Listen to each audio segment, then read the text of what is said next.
This is the BBQ Central Radio Show, which is recorded live each Tuesday at 9 p.m. Eastern Standard Time. The BBQ Central Radio Show is being brought to you by the BBQ Guru, the original creators of automatic temperature control devices, now offering 4 different models for you to choose from. Rest easy knowing that the BBQ Guru is controlling your pit temperature so you can get on with your life. Visit bbqguru.com or call 800-288-GURU for more information. And by Fred's Music and Tasty Licks BBQ Supply, your online barbecue and grilling superstore. From cookers to grills, wood chips and chunks, and everything in between. Also be sure to try the Tasty Licks barbecue brand of rubs and sauces. Check Fred out online at tastylicksbbq.com. And by Stephen DeFranco Jewelers. Located in beautiful Willoughby, Ohio, Stephen DeFranco Jewelers is a family-owned and operated business looking to service the great folks of the barbecue and grilling world. Get free shipping and big discounts by mentioning my name and the term Barbecue Brother. Check out their inventory by visiting StephenDeFranco.com. And by Butcher Barbecue, with 30 years of experience in retail, wholesale, meat markets, food service, and customer service. Using that experience, everything they do and sell at Butcher's Barbecue comes from real-world knowledge. Check out their award-winning spices, sauces, marinades, and injections by visiting ButcherBBQ.com. Always trust your butcher. And by the Barbecue Institute. Take your barbecue to the next level with the Barbecue Institute class. Pitmaster Conrad Teddy Bear Haskins uses his years of catering and restaurant experience combined with food science and smoking secrets to help you understand how to improve your barbecue. Visit bbqinstitute.com and register for classes today. And by Green Mountain Grills. Discover something you'll really, really love. Grilling with pellets. Green Mountain pellet grills are the top of the line, best of the best, but not the highest in price. And be sure to check out all of their flavor rubs, sauces, and pellets for the Green Mountain Grill, all on their website. Visit greenmountaingrills.com to peruse the entire products portfolio. And by Barbecuer's Delight Wood Pellets. 2/3 oak, 1/3 flavor wood, giving you that perfect combination of BTU burn and sweet, succulent smoke you're looking to get all over your meat. A wide variety of flavors, so please go to the website to check it out and get yours today. Barbecuer's Delight, which is bbqrsdelight.com. This is Chris Payne from Euclid, Ohio, and you are listening to Barbecue Central. So to get that perfect barbecue, you use wood. Are you sure it's safe? Whatever. We put the lighter fluid on, strike the match, and oh, should we call the fire department? That might be a good idea.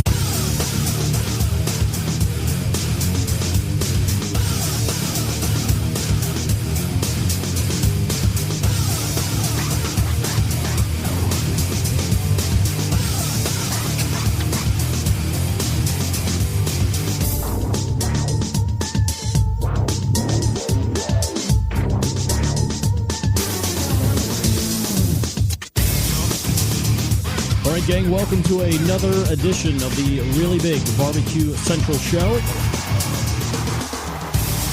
We originate from the Rock and Roll Hall of Fame city of Cleveland, Ohio. It is the barbecue capital of the North Coast. And this is a show that talks about all things important in the world of barbecue and grilling. I'm your program host, Greg Rempe. Happy to have you aboard here on your Tuesday. If you want to get in touch with the show at some point this evening, you're more than welcome to do so. And you do it one of two ways. It is a toll-free call, 877-448-0433. There's also a free email address, greg@thebbqcentralshow.com. Those are your two ways to get in touch with the show, should you see fit to join in.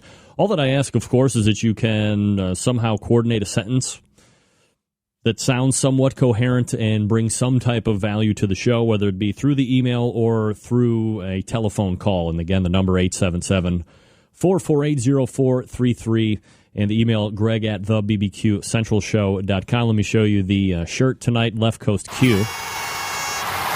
Oh. Very unique shirt. Got a lot of talk about it from the softball ladies tonight.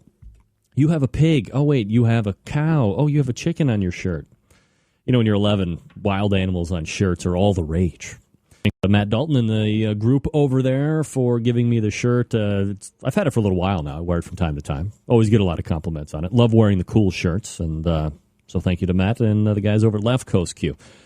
Here's what's happening tonight in case you didn't get the newsletter. First and foremost, if you didn't get it and you're wondering where the hell would I get such a thing, very easy. Just jump on over to the website, thebbqcentralshow.com, and then right towards the top right of the navigation, it'll say newsletter.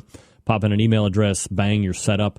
Every Tuesday between 3 and 4 p.m. Eastern Standard Time, you get a little heads up on who's going to be on the show. And coming up in about 13 minutes from now, Danny Coogle, the pitmaster of Pitbulls Up in Smoke, will be joining me. We're going to talk a little bit about, 2-3 weeks ago when we were finishing out the competition roundtables pork edition, Danny was supposed to be on that panel. You would recall that Danny never picked up the phone. We got a voicemail. I left him the voicemail. Well, a couple days later, got the inside scoop from Danny himself, and a little bout of food poisoning, which brought up a topic that we should probably hit every so often, and no better person to talk to about food safety than Danny Coogle, who's fresh off a bout of food poisoning. Pitbulls Up in Smoke doing very well in the competition scene again this year, so we'll get a little insight into how he got into the whole barbecue scene on top of the food safety stuff. 35 past the hour, pitmaster of Bubba Q and the winner of the Hendersonville, Tennessee Regional Sam's Club Series, Bubba Latimer, joins me to recap that event. And then we'll move into the 10 o'clock hour. Chris Lilly, Big Bob Gibson's, joins me around 14 minutes past 10 o'clock, give or take. He's got some volleyball commitments with his daughter that are kind of like a traveling thing, and we want to make sure that he's going to be in. But from all accounts, everything is good to go. We're going to be talking to him about a very unique competition that he took part in and won over in Oakland, California this past weekend called Bare Bones Barbecue. I think this could lead to at least 4 or 10 more conversations over the course of the weeks and the months ahead. I asked Meathead about it last week, about this grassroots movement of trying to bring barbecue back to what some would consider a more traditional setting, the more traditional roots of what some people think barbecue is supposed to be like. And the Bare Bones Barbecue would definitely fall into that. The next event that is going to be in similar sanction is going to be the King of the Smoker, which was put on by Sterling Ball in December. So that one's coming up as well. But talk to Chris about the event. He'll give us a little insight there, what it was like to win, and then maybe get a little idea from him about evolution of barbecue as he has seen it over the last handful of years and what he has coming up, all that great stuff. So Pitmaster, Big Bob Gibson's, Chris Lilly, 14 past 10 o'clock. And then helping me close out the show, a guy that shows up every so often, Heath Hall from Pork Barrel Barbecue. They will be competing in the finals of the Sam's Club Series in Bentonville, Arkansas. They moved through their regional top 10. Through every regional top 10 move on. And we will talk to him about that. But more importantly, he's got some big things to announce. So that's what you have to look forward to tonight. All right, here we go. Survey Tuesday questions quickly. If you can tell me this, by the way, and I'll look either on the email or if you want to call in, 3 Eyes has guaranteed 5 pounds of rub to the winner. If you can tell me this, what is the 3 Eyes stat for grand championships to number of events this year? X grand champions, X events, you get 5 pounds of rub. So there's your first question. Question number 2. Can't believe I'm going to say that, but it's back. I saw it on my Facebook. Somebody posted it. Do you eat the McRib? Do you eat the McRib? I know I don't. Don't lie like I know you want it. You guys come clean. Gone Hagen. That is wrong. Not 10 out of 19. Question number 3. Saw this on a website. Figured I'd enter it in to see what you guys... How many days in a row do you think you could eat barbecue? Every day from now on until you die? 3 days a week? How many days in a row do you... Or not 3 days in a row, but 3 days in a row. How many days in a row do you think you could eat nothing but barbecue from the time you get up till the time you go to bed? Give me an honest number. Give me a good number.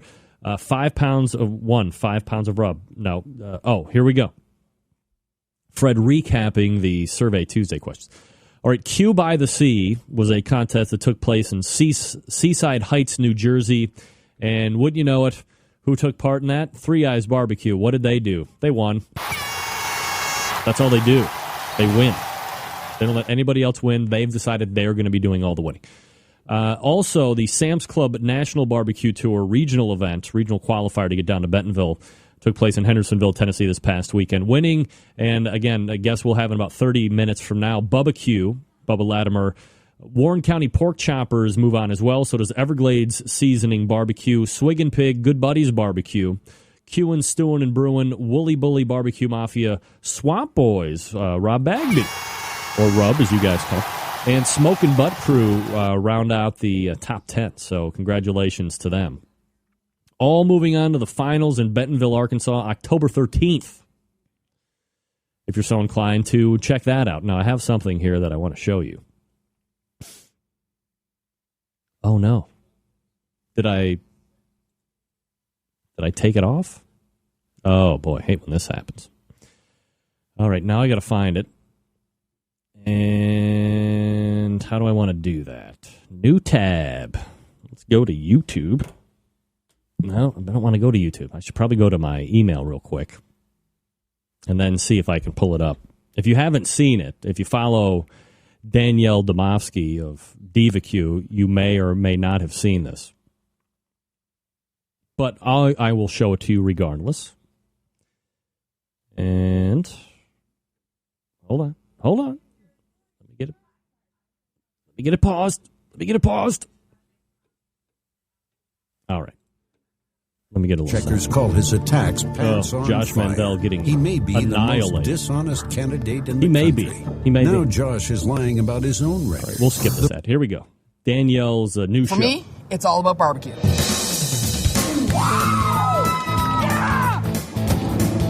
11 states, 32 cities, 5 barbecue competitions, and barbecue crawling with my friends.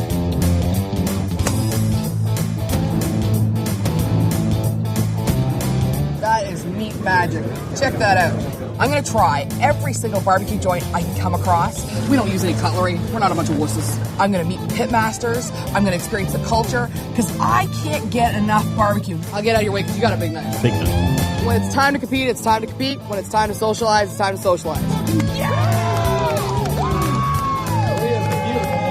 She's screaming now. No matter where you go, no matter what you do, barbecue people are some of the best people in the world. This is what I want to do for the rest of my life. All right, so what do you think? Is it something that, well, here's what I wonder. Are you going to be seeing, by the way, good job, good sizzle reel, makes me want to watch, not just because I know it. I'm definitely interested in that. Would love to see how that shakes out. Is that just going to be Canadian? Like, are we going to be able to see that, like, wherever? And I hope it's wherever. Don't want to miss that. Because you're getting to see her compete, obviously, and then you're also getting to see her give her take on barbecue restaurants. I'd be interested to see it. I should probably lob an email over to Danielle and see exactly if that's going to be just a Canadian show or if we're going to be able to pick up here in the States. Time will tell. We'll get to Danny Coogle here in just a minute. But gang, first, let me talk to you quickly about Tasty Licks Barbecue Supply.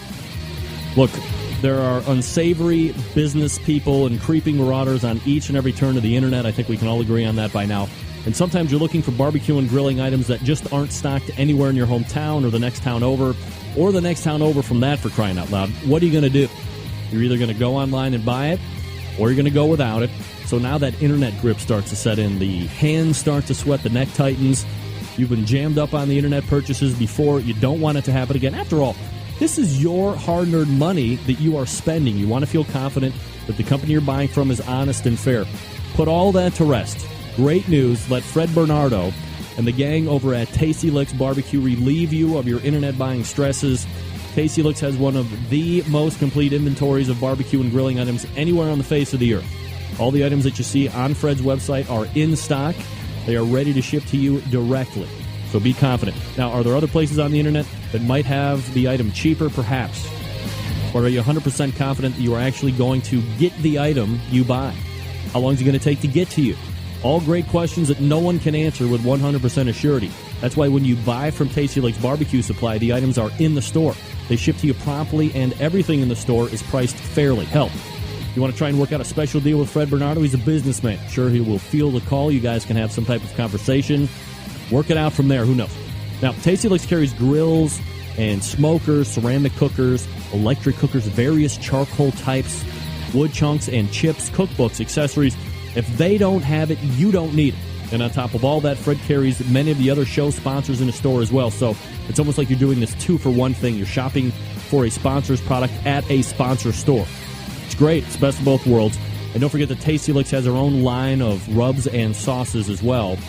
So head on over to TastyLicksBBQ.com. That's TastyLicksBBQ.com, and let the confidence exude from your fingertips as you make online purchases, and then enjoy the items upon delivery. And don't forget that Fred and the gang are there to help you after the sale as well. Nothing more frustrating than buying a product, thinking you're going to be able to hook it up, and then you realize you're inept and you can't do it. Lob a call over to Fred, one of his many trusted associates. He'll have you up and running in no time. TastyLicksBBQ.com. That's Fred Bernardo and Tasty Lakes Barbecue Supply. We're coming back with Danny Coogle right after this. Stick around. We'll be right back.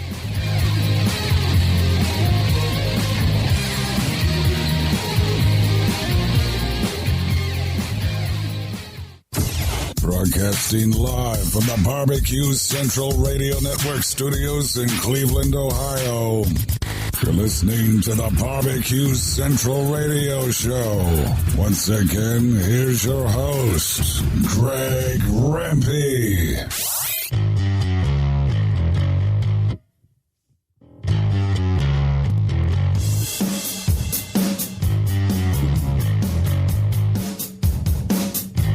We are coming back almost 14 past the hour. You want to jump in? 877-448-0433. Greg at the BBQ Central Show. When it goes like Danko Jones on the bump in. In case you're wondering. All right, my first guest tonight was planning on taking part in that pork round table a few weeks back, but food poisoning had other plans for him. Currently ranked third in pork and 24th overall KCBS Team of the Year. And tonight we talk a little food safety among some other things. Let's go ahead and race over to the hotline and grab Pitmaster of Pitbulls Up in Smoke. First time to the show, Danny Coogle joining me. Danny, how are you, buddy? I'm doing fine, sir. Thanks for joining me and taking the time tonight, Danny. And I guess before we get into the main portion of the interview, and we're going to be talking a little bit about food safety and cross-contamination, all that stuff, you know, for the folks that maybe aren't as familiar with you, maybe a little bit about yourself, and then, of course, how you got in this whole barbecue mess. Well, you know, we've got Pitbulls Up in Smoke. We've been competing for, 2.5 years. Came out, you know, strong, and we've been doing well ever since we started. We even got a Pitbull's BBQ school, or pitbullsschool.com for barbecue school that you can get online, and it's thriving and doing very well. And we're headed to the Royal next week in the Invitational and the World Food Championship Invitational. Danny, what was the impetus to get you into competition? Did you have some friends that did it? Did you see that there was an event around you and you decided to give it a whirl? Or were you in like the restaurant business of barbecue and decided to jump in? Where's the spark for you? Well, Greg, I was actually helping out a couple of buddies, and I never even heard of barbecue competitions and whatnot. And they asked me to come and cook a pork butt because I was a pretty good cook, you know, around the neighborhood. And I said, okay. And we went down there, and I looked around, and they said, you know, these guys do this every weekend. And I was like, really? I mean, I found it hard to believe that actually, you know, these people got together and cooked every weekend like this in competition. So we cooked that night, and it was one of those, you know, nights where we stayed up all night drinking, and I dumped a little bit of this in there, and I put a little bit of that on there, and I put a little bit of this. I could never recreate what I did that night, but at the end of the day, I could really see the next morning and walk to the stage when my name got called for. I took first place pork butt. Hook, line, and sinker. I don't know how I won that, but I pulled it off, and I was like, you know what? That wasn't that wasn't so hard. So that's where it started. Danny Coogle joining me here on the show. Danny, the other thing that I'm always endlessly fascinated with is barbecue team names. Where does Pit Bulls Up in Smoke come from? Well, Pit Bulls is actually not a pit bull as in a dog, but a bull as in bovine. A bull with horns and Gotcha. whatnot. So it was a Pit Bulls, and it was a couple of us guys there, so we were the Pit Bulls. And after going through and looking up our name in KCBS, we saw there was another Pit Bulls.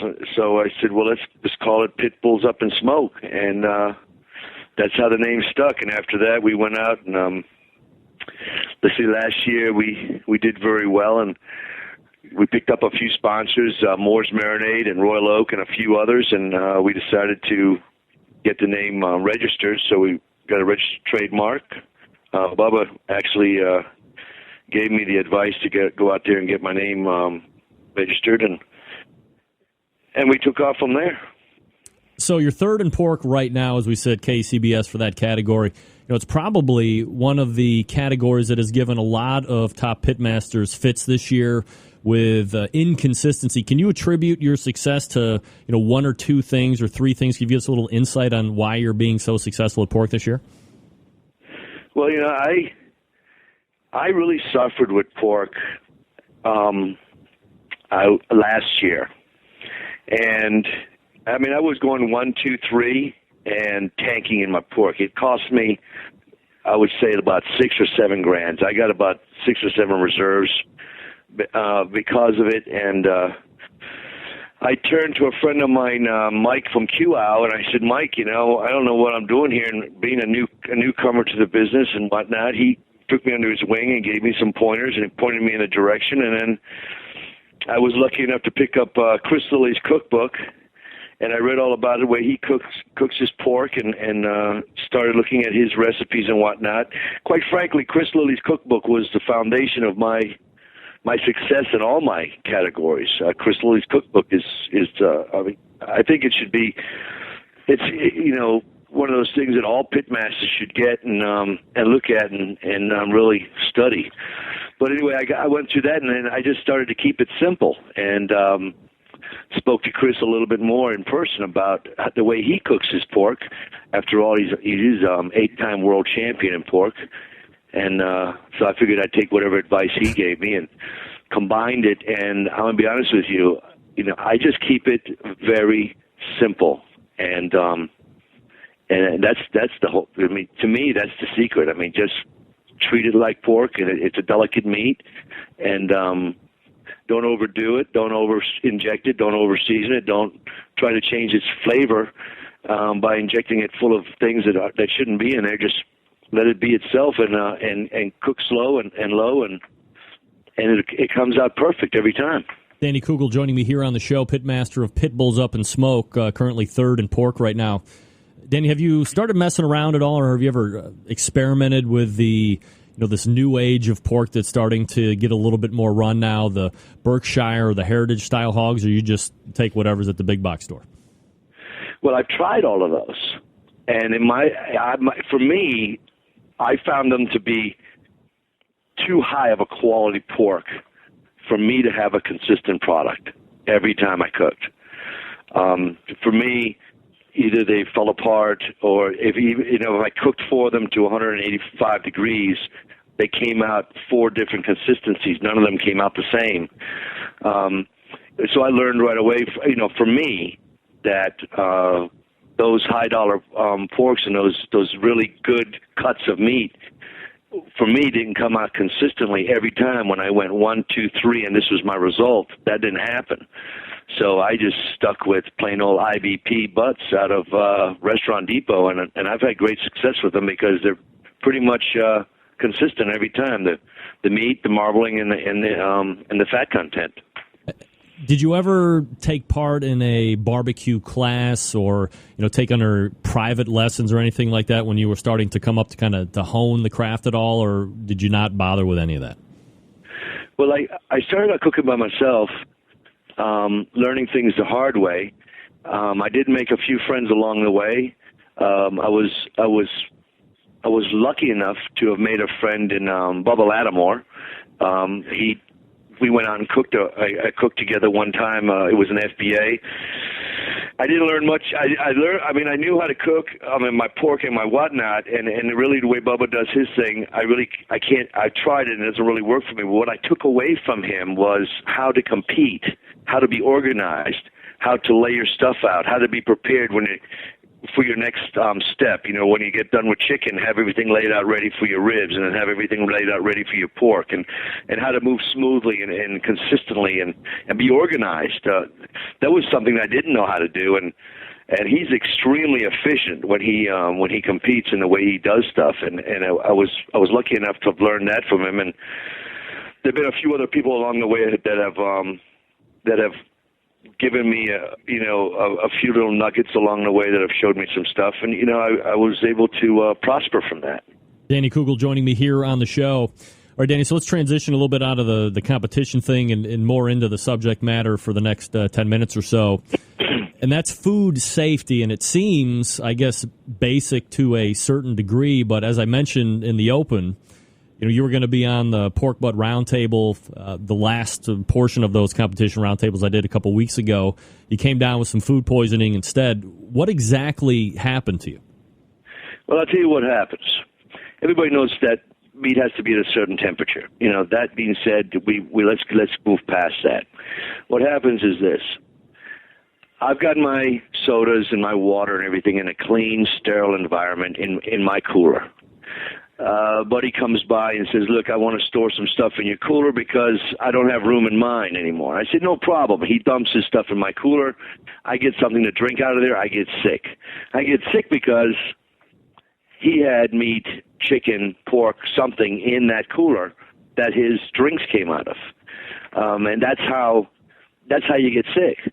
I've had fellas that came to cook with me, and I wasn't around when they showed up, so they took their beverages and they put them in the guy next door's cooler. And when I showed up, they took the stuff out of their cooler and they put it in my cooler.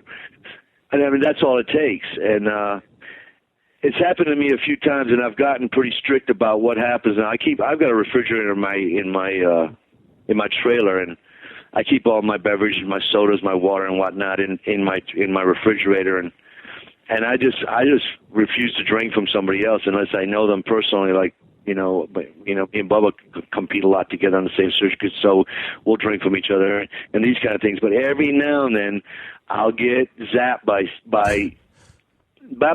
myself, but by somebody else's not being thoughtful enough to make sure that his meat was in one cooler and his beverages were in another cooler. And dirty cooler water will get you every time. I mean, you come down with salmonella, botulism, E. coli, and they're not fun to get. And I've gotten the shakes. I've come down with the shakes 3 times in the past 2 years, and it's expensive. And you spend a good amount of time on antibiotics because of it. Now, and again, I said it before. It seems so basic, Danny, but I guess if we're all being honest with each other, we're probably not always taking the best steps every single time to prevent that. So if you could, aside from maybe some steps that you've already done, could you lay out some best practices for us so we don't end up sick or worse? You have a party, and you have people come over, they end up throwing up, or they're kind of in a similar situation as you were a few weeks back. Well, the only thing you can do is protect yourself from other people. And what I do is if I'm going to get something from somebody else, I'm going to make sure I rinse it off well before I put it to my mouth. Or I don't accept beverages from somebody unless I know them well and I'm very secure about where it came from. Other than that, if you're going to store, when you get your cooler ready, you need to clean it out with what I do is I use Clorox spray down my cooler, let it sit for a minute, then just rinse it out with a hose. Put my beverages in there, put my ice in there, and I keep that clean. Before I reach in there to get something out, I make sure that I wash my hands and they're clean, so that my hands, my dirty hands, don't go in and contaminate the water or the ice that my beverages are in. And that's a very good way to keep your stuff clean and to stay healthy. Danny Coogle joining me here on the show, pitmaster of Pit Bulls Up in Smoke. They are currently 3rd overall in pork, 24th overall KCBS Team of the Year right now. Danny, when you started out this year, did you have aspirations of chasing down a KCBS Team of the Year honor, or is this kind of something that you've just kind of found yourself in? No, I definitely, there was no doubt in my mind that I would be in the top 25. In fact, I plan on finishing out the year a lot better than 24th. I mean, I was sitting around 4th or 5th there for a while, and, we had about 3 weeks off here in Georgia, so, everybody else had a couple of competitions, got some higher scores that they were able to replace. But we've got a bunch of contests here in Georgia coming up. I mean, our season is really going to kick off with about 5 or 6 contests, almost back to back, and I plan on doing very well in those contests and getting myself back up at least in the top 10 before the year's out. Now, you said you were going to be going to the American Royal Invitational as well. Are you cooking the Open portion too, or just the Invitational part? Well, you got to cook the Open, because if you don't, you got to be out by a certain time on Saturday. So, absolutely, I'm going to cook I'm cooking the Invitational, and I'm going to stay and cook the Open, and I'm sitting in spot 706 in B lot. All right, 706 in the B lot. So if you're going to be by that portion of the area, go ahead and say hi to Danny Coogle, but not during turn-in time. We'll probably cut you with a knife. Now, look, Danny, you're going to be cooking the Invitational, so you're looking at 100-plus teams. You turn around the next day, you're going to be cooking, I heard it was almost 600 teams this year, and there's actually like 60 or 70 teams on a waiting list. So it could be, if they had the room, it could be like 700 teams. Do you cook different for the second day than you're going to be cooking for the first day just because of the sheer amount of influx of extra teams? No. And you can't let that get in your mind either. You got to keep you just have to approach it as a contest that I'm used to doing. That's 75 to 100 teams, and go in there and cook your cook and do the same thing that you did on the in the Invitational. And there's no reason why I shouldn't do well at the Royal. The only thing that might cause me a problem maybe is the flavor profiles in my sauce, because I don't use stuff like Blues Hog and whatnot, and from what I understand, they're pretty partial to that up there. But I think we'll do well, and we'll just stay focused and do the same thing we did on the in the Invitational. If you were able to cook everything that you want to, exactly how you want to, you get it to the right tables, and you were able to be called as grand champion for either the Invitational or the Open, which one would you take and why? I would definitely take the Invitational. I would take the Invitational because I've never been one to go out and cherry pick and find me contests that are out of the way, that first-time contests or contests where they've got a bunch of guys that are really backyard teams that are competing as pros. I mean, there's a lot of teams out there that do that, and I've always picked the hard contests. I like to compete against the best in the world. We do that a lot here in Georgia. Some of the best cooks in the world are here in Georgia, and they come to Georgia to compete. And to me, it would be a great honor to take the grand or even top 5 at the Invitational and compete against the best in the world. So this is obviously going to dovetail into this question, because it's one that I ask every year around this time, because we're coming into really the massive events of the barbecue season. If you could win the American Royal Invitational, or a couple of weeks after that, you could win the Jack Daniels World Championship, do you have a preference there? I mean, obviously you want to win both, but would you rather win the Jack or the American Royal Invite, and why? Well, if I got invited to the Jack, I want to win every contest I go to. Of course. So, but if I had a choice out of either one, it would definitely be the Royal. The Jack, let's be honest, you got a bunch of pungs in a box. They pull out the thing. You're competing against whoever they pull out of there. Everybody's earned the right to be there, but it's kind of that's how that's done. And then the way it's set up, I would prefer to. The Royal is the Royal. It's the American Royal. You can't do better than that. Danny Coogle joining me here on the show. Again, pitmaster of Pit Bulls Up in Smoke, currently 3rd in pork, and 24th overall KCBS Team of the Year. Danny, appreciate you coming on tonight. Thanks for doing it. Thank you, sir. You got it. There he is, Danny Coogle. Pit Bulls Up in Smoke. Little food safety there. I was like, man, what is going on? I'm calling this guy, and he's not picking up during the show, and he didn't answer emails back. And I was like, do you just forget that you're on the best barbecue TV radio show ever on the face of the earth? And then he called me the next day. Had a little food poisoning. I can't imagine being zapped a couple times. I've never even had it. Whoa, I'm not even going to say it. But you know what I was about to say. Let me show you this. So Danny Coogle, Pitbulls Up in Smoke. The website, pitbullsupinsmoke.com, if you want to check him out. I got a business card from Rod Gray. You can see it. It's sitting right there in front of you. A little behind-the-scenes look here. I thought this was unique. Maybe you've seen it before. But it is it's a poker chip. So you have, Pellet Envy right there. Then you flip that bad boy around. My hands are kind of big. And then, there you go. Rod Gray, Pitmaster, and then you have the telephone and the website and all that stuff. Now, I mean, if we're being honest, is it something that you could lose in a heartbeat? Absolutely. This is going to get lost a hell of a lot easier than a traditional business card, but unique. Tension getter, definitely something that's cool. So I just wanted to show you since I was been sitting on the top of my refrigerator for like 15 months. Not 15 months, like 6 months. Look, practice good cooler hygiene. Don't be taking drinks from people that you don't know, and don't put drinks in your meat coolers if you're at competitions. Even if you're home, don't start mixing and matching stuff. And for crying out loud, you're just risking safety to yourself and others. Who needs that? You don't want the shakes, the DTs of food poison. Right here it is. I talk to you about him each and every week. He's probably not typically considered to be somebody you would think of when it comes to barbecue and grilling, except for the fact that I talk about him each and every week, and here it is for those that are watching on the television. It's Stephen DeFranco Jewelers. Look at this beautiful timepiece right here. This is the bowl of a precisionist. Oh, come on, focus in on it. And so this is your middle line watch right here. And what I like and why I like dealing with Steve is that he has the ability to customize this watch. So you can see at the top left and right, the bottom left, right, there's little lugs. Those do not come painted.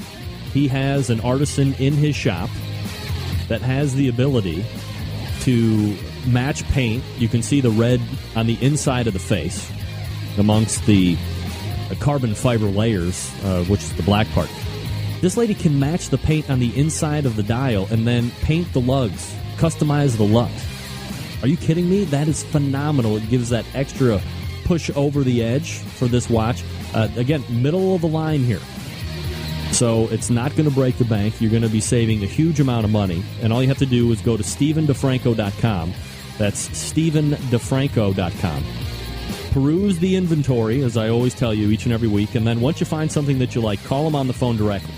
440-943-2700. That's 440-943-2700. And you tell them you're a barbecue brother or sister, or tell them you're a fan of the show and that you listen to it each and every week, and you hear them talk about, you hear me talk about these great watches and that I'm showing all the watches that I have and this and that.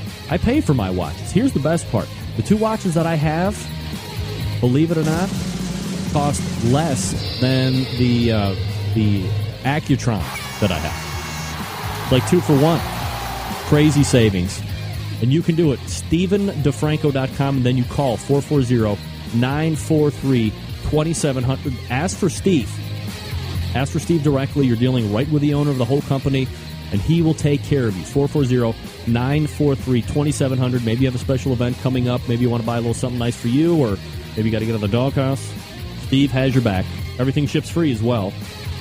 Stephen DeFranco, StephenDeFranco.com. We'll come back with Bubba Latimer to recap the big win at Hendersonville, Tennessee. When we come back, you're listening to the Barbecue Central Radio Show right here on the Barbecue Central Radio Networks.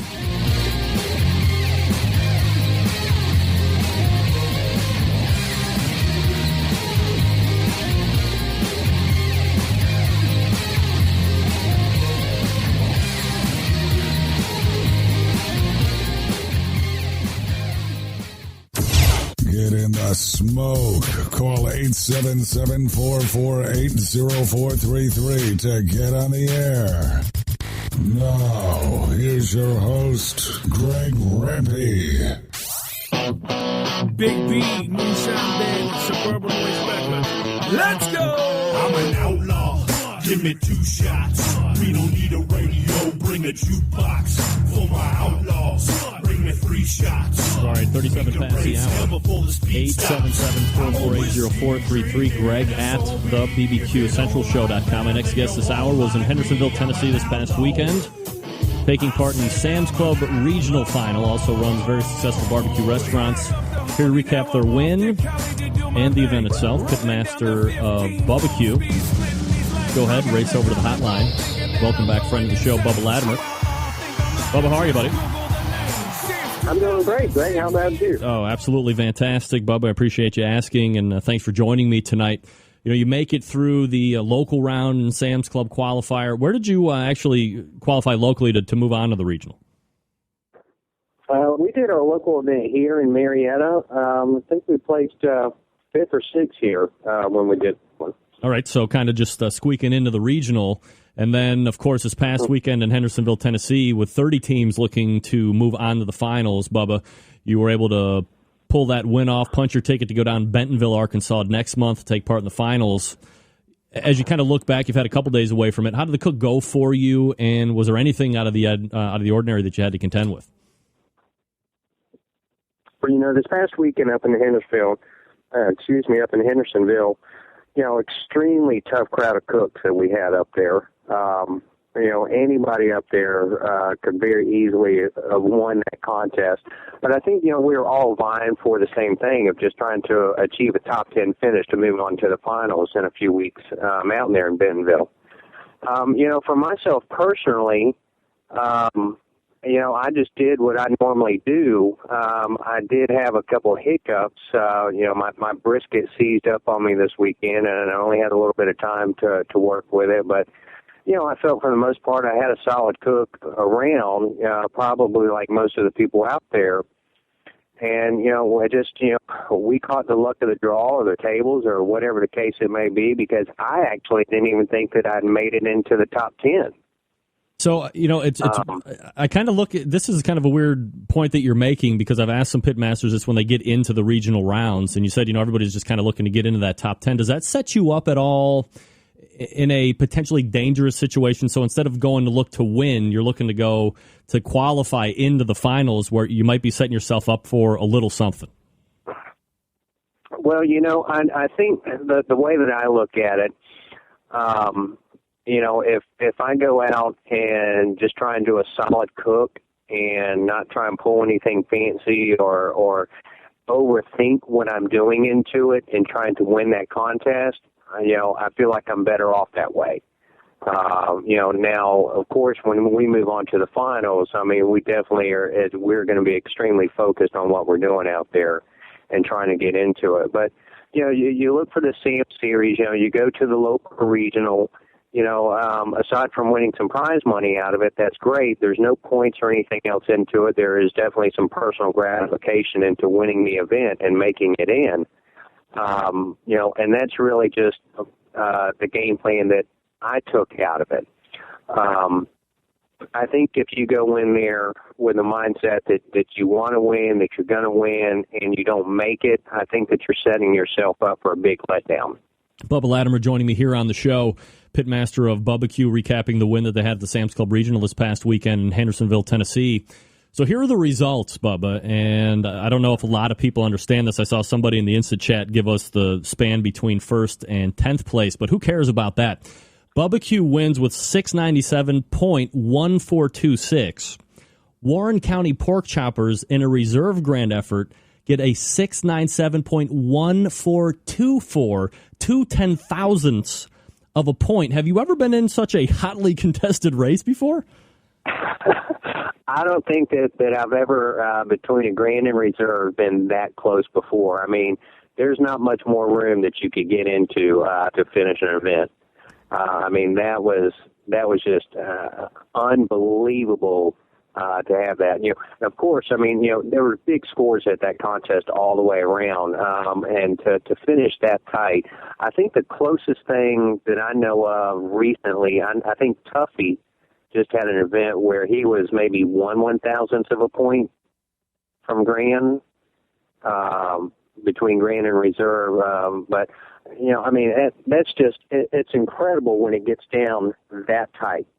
When you're pulling out that many decimals to get a winner, absolutely, very close. If we can review kind of the individual categories real quickly, you get a fifth in chicken, so obviously always nice to start off the awards with a call. Does that help you get a little, or at least feel like you're getting a little momentum rolling to get you down to that finals?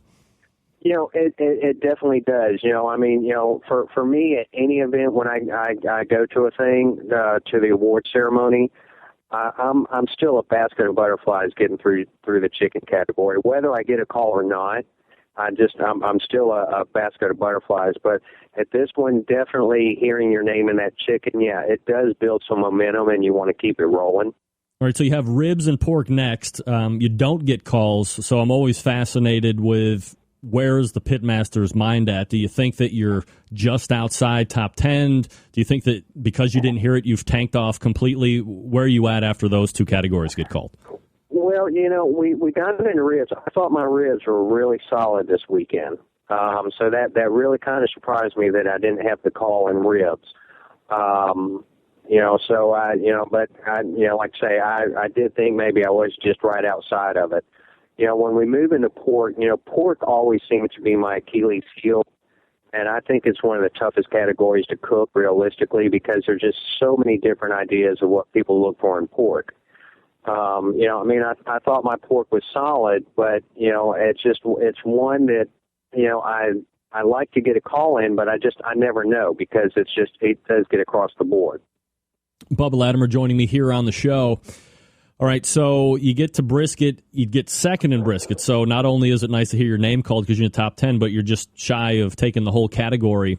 You know, after everything has been called out, were you keeping track? Did you have any idea if you might be at least, you know, in that top 10, or did you even fathom that you were going to be taking grand champion after you were called second in pork or second in brisket? Well, you know, I didn't have a clue. I mean, literally a clue at all that I would be grand champion. I was a little skeptical of even being in the top 10. You know, you had several teams that had two calls, and of course, with these big scores that were out there, you know, kind of the conversation was, you know, there just really was no room for error with the scores that were being posted this weekend. You know, Donnie, I think he had 3 calls, if I recall.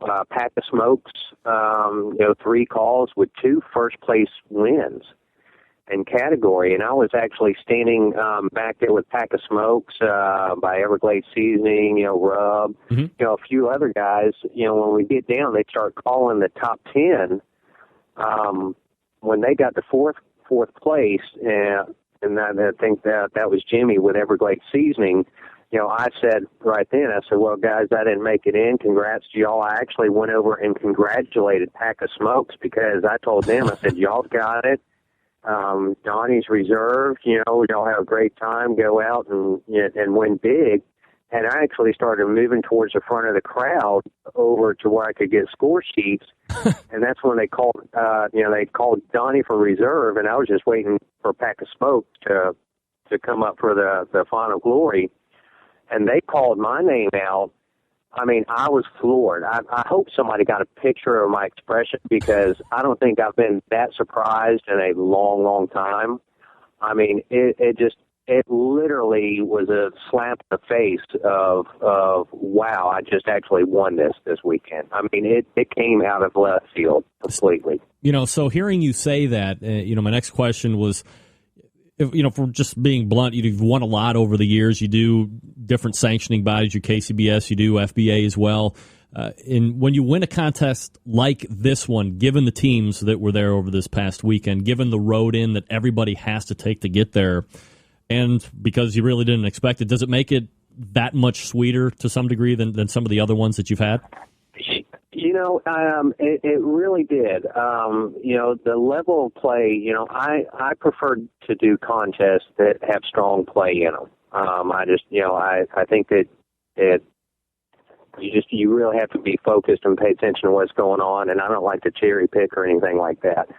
But, when you do go out to a contest, I think that most of us kind of sum up more or less what the competition is out there, or what we believe the competition is, even though it's anybody's game any weekend. But there's just some cooks that are more seasoned than others, but when you go out and you've got a field as strong as it was this weekend, and we've all been doing the same thing to get there, that definitely to be at the top of that crowd, it does mean a lot, I think. We all want to go out and do well. And, there's a lot of friendly camaraderie that's going on out at these events. But we're all eyeing to be the last person called on the weekend. So for me, I'm real proud and happy to be a part of the SAM series. We didn't make the finals last year, so I'm ecstatic about that. It's definitely one of the goals that I have in mind this year. Now that we're in, we want to win the whole thing, of course. But I will have to say that over this past weekend, having that win, being around, a lot of people that I know and friends, and great cooks out there, it was a special win for me. Bubba, are you able to roll any kind of momentum out of Hendersonville and down to Bentonville for the finals, you think, or is that just a completely different weekend and you'll have to see what happens when you get down there? I think it'll be a different weekend when we get down there. If we were dealing with just a week, maybe 2 weekends out, I do think you could build on some momentum off of it. But, we're looking a few weeks away, and I have so much going on over the next few weeks before we go out to Bentonville unfortunately, I won't be able to carry any of that momentum with me. Bubba Latimer joining me here. Hopefully we do well, this weekend. And then the following weekend, I'm actually off. We've got a big catering in South Georgia that we're dealing with. So the weekend before Bentonville, I won't have any contest under my belt. Bubba Latimer joining me here on the show, recapping the big win over in Hendersonville, Tennessee this past weekend at the Sam's Club Regional. Let me ask you something, Bubba. Local qualifiers get Team of the Year points for KCBS, but every level past that gets 0 Team of the Year points. You're 15th overall right now for Team of the Year KCBS. If you were closer in that hunt, would you be kicking yourself even a little bit knowing that this past weekend and the upcoming finals weekend will get you no points if you want it or you get reserve? Or is that something that you looked into well in advance of all of this and said, hey, we're good with just whatever happens? I was good with whatever happened. Understanding how the series works and how the Team of the Year program works, you have to be able to map out what you're going to do on that. And if these things come up like the SAM series, you have to take those into the equation. Hopefully we can finish out the year with some strong events and get some more points, and move back up into the top 10. It's kind of hard to say. Right now I think a lot of people start juggling these last few months of the year to really jockey for those points. But it's at this level, it almost is a double-edged sword. You would like to have those points, but there's a bigger picture in play with this series that's going on. So I think that the outcome of the SAMS event outweighs the points for the Team of the Year. Bubba Latimer is the pitmaster for BBQ, and they won the Hendersonville, Tennessee Sam's Club Regional this past weekend by 2 10,000ths of a point over Warren County Pork Choppers. So whether it's 2 10,000ths of a point or 200 points, it doesn't matter. He won it, and they are punching their tickets to get down there for the October 13th final. Bubba, always appreciate the time. Thanks for coming on tonight. Not a problem. Anytime. You got it. There he is, Bubba. Bubba Q. Classy. Gracious in victory. 2 10,000ths of a point I'm not sure if I'm accurate on this, but that's like the Michael Phelps hitting the wall in the Olympics, either winning one year and then losing 4 years later. Does it get closer than that? I didn't want to bring up the fact that Bubba's also, forget Team of the Year race and Sam's Club and all that happy horse crap. Who cares about any of that? Get that big stuff out of here. I was going to bring up the bet. Figured I'd stay away from that. Well, thanks again to Bubba Latimer for talking about the Hendersonville, Tennessee win. Moving on to the finals in Bentonville. Now, look, I've been cooking on a pellet cooker for 9 months now, maybe. First of all, I love it. Nothing more convenient than a pellet cooker, plus you're getting that great wood smoke. But I only use one kind of pellet and one kind of pellet only. Hence the redundancy on the one kind of pellet thing, right? It's Barbecuer's Delight pellets. It's the only thing that I'll put in my cooker. I'm not going to mess around with anything else because it's widely considered to be the pellet. Put in your pellet-fired cookers. I think you should give them a try as well. You can find them at bbqrsdelight.com. Now, maybe you don't have a pellet cooker. I understand. They're very popular, though, so you might want to look into getting one. No problem if you don't. You can still take advantage of the pellet revolution on your gas or charcoal grill or smoker by grabbing the cast iron pot option. You buy yourself a nice sampler pack of pellets. You load about a third cup into the pot. Then you place it in your cooker or grill. Let that sweet, succulent smoke take care of the rest. Now, maybe you're not familiar with pellets. Let me give you a little insight here. When pellets are made, all of the air within that cellular structure of the wood is evacuated. Concentrates that wood into a very dense form, a lot denser than natural trees. As in, as compared to the other wood flavor enhancers, pellets will yield more intense smoke more quickly. And since they're made from a process that creates pressure and generates heat, any of those contaminants present in the wood are eliminated. Completely sterile cooking product. And this produces the sterile smoking wood environment of consistent quality that you're looking for. Pellets are very easy to use since you don't have to soak them in water prior to use. And it's easy to blend wood flavors. You can produce consistent results each and every time, especially only if you use Barbecuer's Delight wood pellets. So do yourself a favor.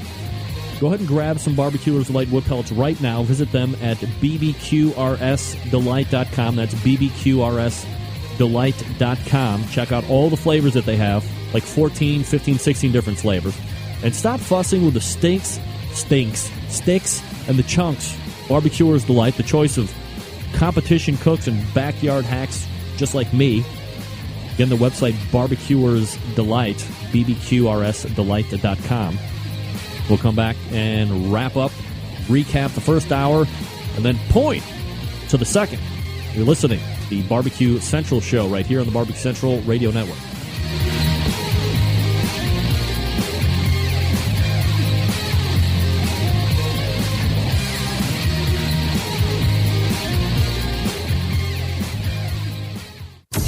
Big name interviews, advice on cooking brisket and ribs, and the only host willing to share his honest opinion on all things important in the world of barbecue. It's the Barbecue Central Show.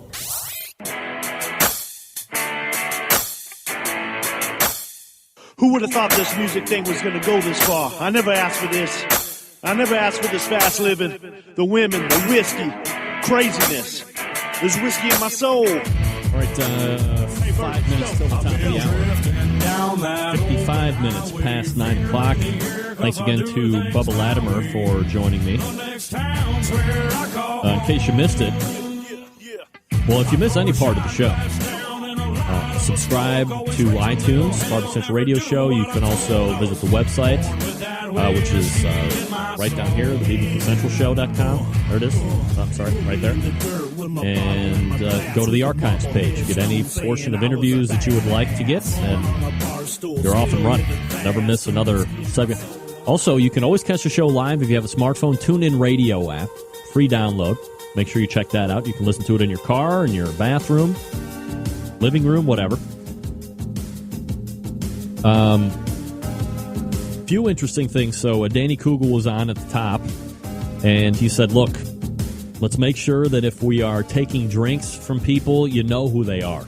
Don't just take them because people are trying to glad hand with you, get some free samples. You don't know where those cans or bottles have been. Separate coolers. Meat coolers, label it meat. Drink coolers, label it drinks. Don't commingle these things.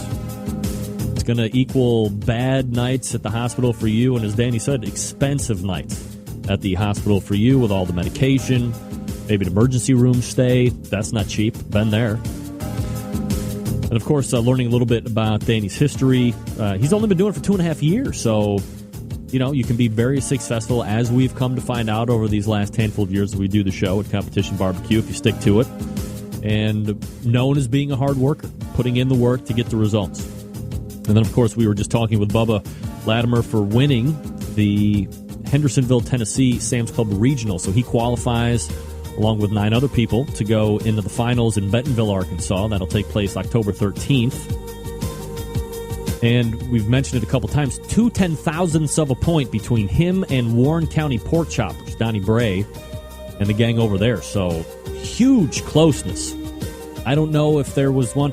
I think Harry Sue, very beginning of the year, if I'm not mistaken, was at a contest that was similar, but I don't think it was necessarily as near. 2 10,000ths of a point. 4 decimal points extrapolated out to get a winner on that if you need it.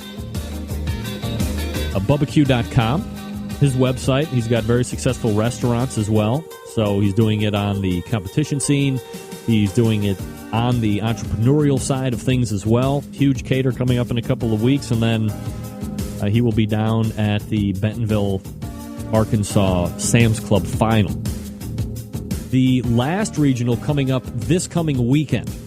So those top 10 teams will move down. They will complete the field of 50. Then, time to put up your dukes. We'll see who will come out with that big check. Of course, the bragging rights.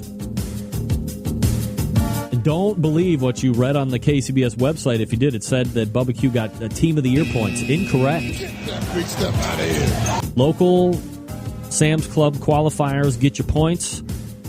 Regionals, Finals, no thank you. So know that going into it. I know Dave Bosca knew about it. He qualified and passed. Wants the points, making a Team of the Year push. Bubba said he realized ahead of time what was happening. So there you go.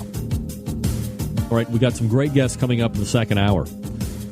Guy by the name of Chris Lilly, Big Bob Gibson's. Ever heard of him? How about Heath Hall, Pork Barrel Barbecue, the biggest name in barbecue social media. Dave, it was worth a try back then. It was worth a try. All right, we'll take a quick break. We'll come back, and then, man, do I have a second take for you that you can't miss. Can't miss. We'll be right back.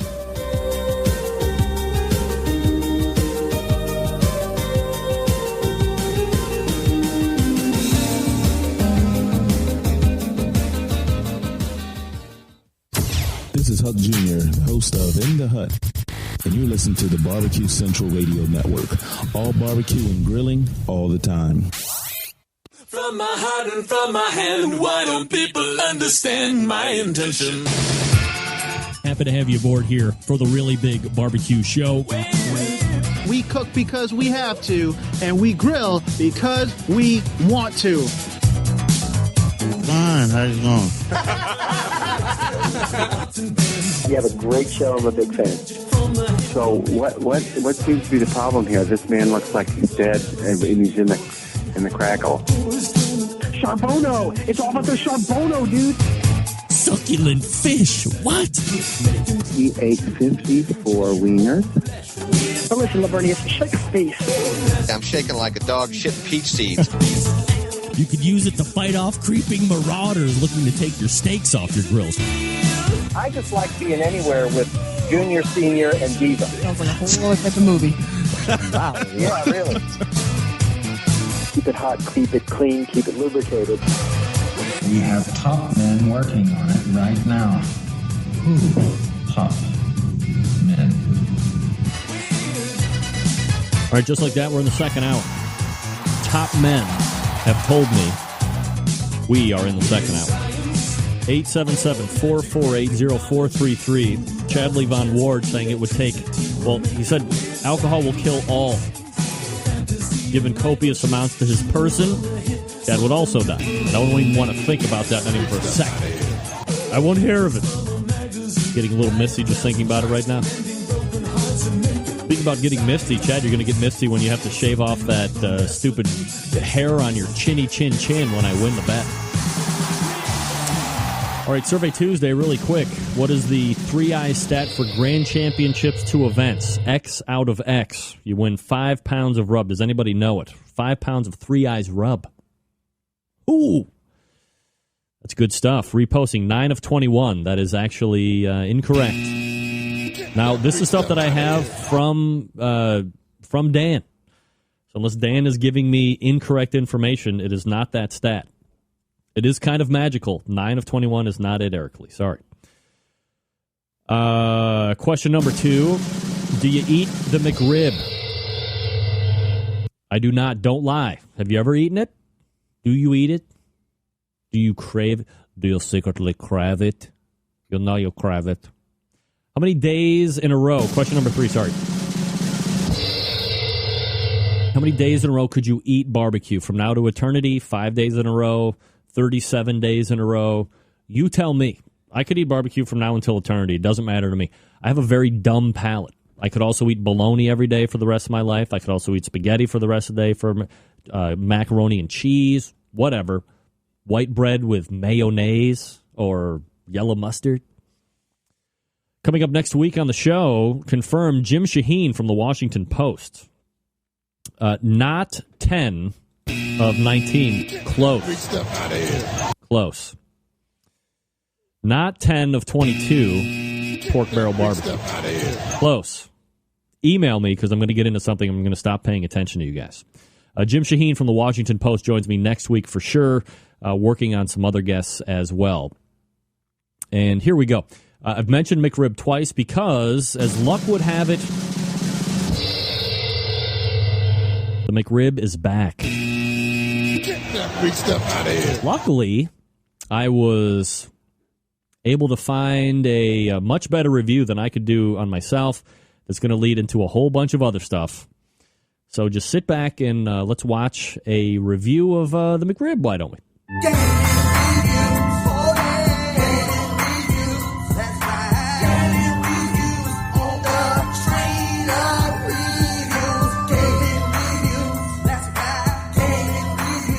Here we go. What? Stop looking at me. You can't have none of this rib. Hell no. Still tastes the same from, last year's rib. McRib. A little more better this time. I'm sorry. Did you just say a little more better this time? I'll let that pass for now. They didn't drench it in so much barbecue sauce like they, did last year. Just to cover up the taste. Why? Because it tastes like poop? Get that free stuff out of here. Who would want to do that? But yeah. Love you guys. Get off my McRib. I'm loving it. What's going on, y'all? Straight Up Reviews is back again with a video for you guys. Now, this ain't no video game review. Now, hold on. I ate a french fry. Went down the wrong pipe, but oh well. We're going to keep going with it, baby. So last year back, I done a review of a McRib, baby, and right. I finally got the McRib. They are finally back. Thank God. Black people food is back. I'm sorry. What did you just say? Back. Barbecue McRib is back. Barbecue. Sorry. Black people food is back. They are finally back. Black people food is back. Excuse me. Black people food is back? What does that even mean? Black people's food is back. Are you insinuating, sir, that the McRib is a black people food? Before I point out your flaws, let's keep talking. Barbecue McRibs. Now, it's pretty weird how McDonald's is bringing these ribs back every year because, all black people love ribs. I'm sorry, all black people. So here's what we've learned in the last 36 seconds. The McRib is black people food, and all black people love ribs. Here's what I just absolutely love. I love when someone decides that they find it incumbent upon themselves to speak for their entire race of people. Like my man right here. Saying that the McRib is a black people food. I don't even know what that means. What is black people food exactly? They don't eat food like the rest of us, that the McRib is somehow strictly portioned for black people, and that's all that they will eat when they go to McDonald's. This is now going to lead streams of black people in to McDonald's that otherwise wouldn't show up there because now there's black people food. The McRib, no less. And now things are right with the world. On top of all of that, let's get that big bigot brush out and start painting with broad strokes, saying that the McRib, black people food, and that all entire black people love ribs. Of course. I mean, who's going to argue that? That doesn't sound ridiculous at all. I bet you couldn't find 1 or 10 or 50 black people that don't like ribs. They all love ribs. That's not preposterous at all to say. To sit there and speak for an entire population of people. I mean, look at this guy. I mean, he's obviously qualified. He knows exactly what he's talking about. It looks like he keeps himself in immaculate shape, that he probably rarely goes to McDonald's unless, there's black people food for him to eat because it is barbecue. Is it barbecue? So that would, of course, lay in that all black people love barbecue. It angers me to no end when people are going to sit there and say, beyond a shadow, that they find it okay, incumbent upon themselves to speak for the entire race of people. I don't know. I could be way off base here. I mean, he does look knowledgeable. I don't know if he's went around and talked to all of the black people, let's just say in America, even though the McRib crosses the pond and all of these other places, it's very popular. I don't know if I can believe that this gentleman has talked to the entire black population and taken copious notes and statistical analysis to make the assertion that all black people like ribs. I'm going to say no. Big step out of here. Don't insult my intelligence. Don't bring this, I don't know if it's like racism or self-bigotry or whatever. Do me a favor. It would be like me. Can you imagine if I said that? People would be hunting me down with guns. It would be like an Asian person getting on there and saying, well, this is a great math book because all Asians are good at math.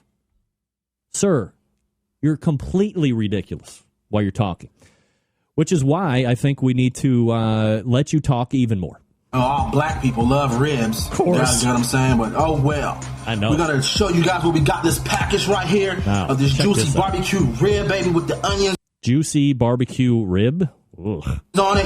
And I forgot to put cheese on my damn fucking rib, man. I love cheese on my McRib. But, yeah. I got my sweet tea right there. I know that's right. Can I get a sip? And I don't want to hear about nobody talking about, oh, you shouldn't eat that, straight reviews. You shouldn't be eating that. That's bad for you. Yeah, right. Like you guys don't eat it too, so shut up. I don't eat it. As you guys can see, my fries better be hot because I hate eating cold ass fries. I can agree with that. Crispy fries, you know what I'm saying? Right. Right there. Crispy fries right there, baby. Crispy fries. Got the McNopoly. Let's see if I win. If I win $1 million zillion, yes, I give everybody give me $5. $1. Let's see. $1. Cheap bastard. Up. Want a free medium fry. That's what's up, y'all. What's up? What's up? Let's see what's on here. Okay. Whack. Let's see what's on the. I got 4 of them to peel. Oh shit! Well, easy with the mouth. Another small frappy or smoothie right there. Oh, right now there. We're talking frappy or smoothie because Miss Glam gonna take them. Miss Glam. Let's see what we got right here. What do you got? Hit Marvin me. Garden, something yellow for the board and everything. Yeah. Let's see if I got one on my drink. Nope, I don't have one on my drink. Got nothing. No, we don't got one. But yeah, we're going to show you guys the McRibby right here. Oh, here we go. Look, let's that break looks so this good. down. We're going to open it and show you guys. Yes, please You do. better go get one. Oh, does anybody see the nightmare that is McPoop? Look at this bun here, like kind of some semblance of sauce right there. Then you have the fake pork patty of tripe and stomach and scalded stomach and tripe. And then, look, I'm no barbecue expert. When was the last time you saw anybody type ribs? Okay? When was the last time you saw ribs with onion and pickle topping? Because you guys can't have a When bite was of the last time you mine. saw that? And we're going to sit right Never here and seen take a bite of it. Because I'm telling you guys going to want to go get one after I get done biting the water. Yes. Oh, tell me you love it. Give me a bite. Man. Damn, you took it away. Bastard. And why the hell they put pickles on it for? Pickles be throwing it off. Man. That's right. I hate pickles. You know what? I think we can leave it right there. I agree. I want to reach a point of agreement, and I think we can both agree that, my friend, pickles throw it off when it comes to taste on the McRib. You might want to clean up a little bit on some of the other things we've said. People, relax. You see an influx of black people in your McDonald's, it's because the McRib is back. They wouldn't show up there otherwise. Black people love ribs. What? Ooh, okay. Thank you for that, sir.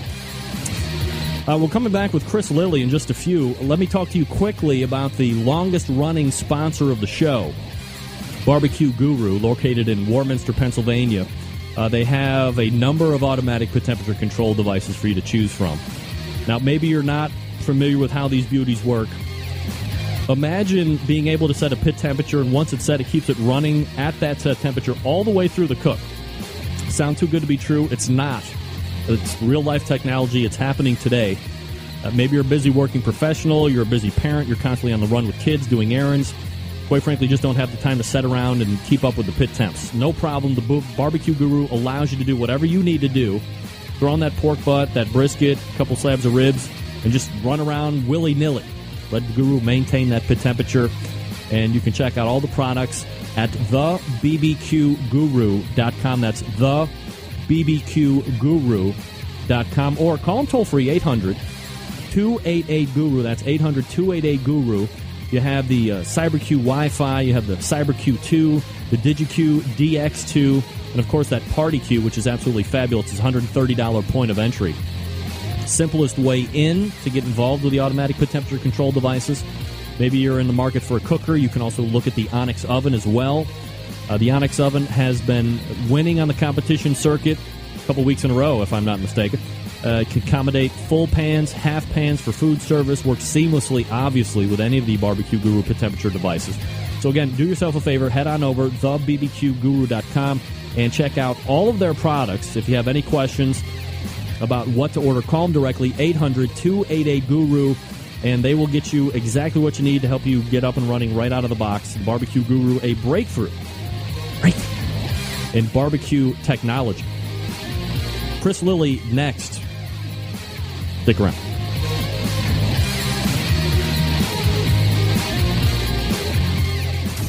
Broadcasting live from the BBQ Central Radio Network studios in Cleveland, Ohio. You're listening to the BBQ Central Radio Show. Once again, here's your host, Greg Rempe.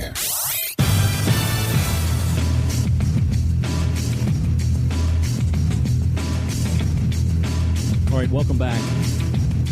877-448-0433. Greg at thebbqcentralshow.com. Two ways to get in touch with the show if you need it. Coming up 35 past or so, Heath Hall, Pork Barrel Barbecue. Stay tuned for that. My first guest in the second hour, one of the most recognizable names in barbecue today, pitmaster of Big Bob Gibson's barbecue team. Also works with Kingsford on some projects. You've seen him on TV numerous times. He was in Oakland, California this past weekend, cooking a very unique event, something called the Bare Bones Barbecue Contest.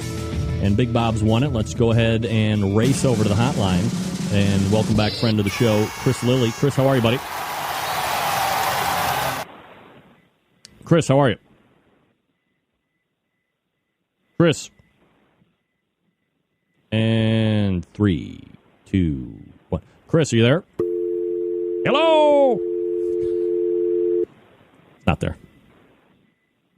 I'm probably leaving the world's longest voicemail message, I bet. All right. We're right in time. Don't worry, gang. Relax.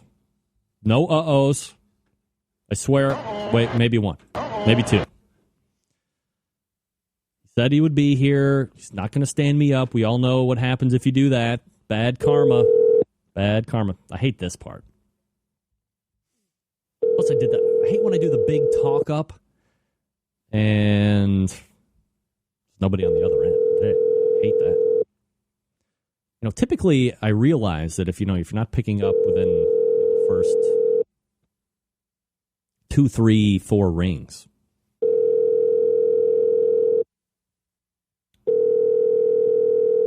No.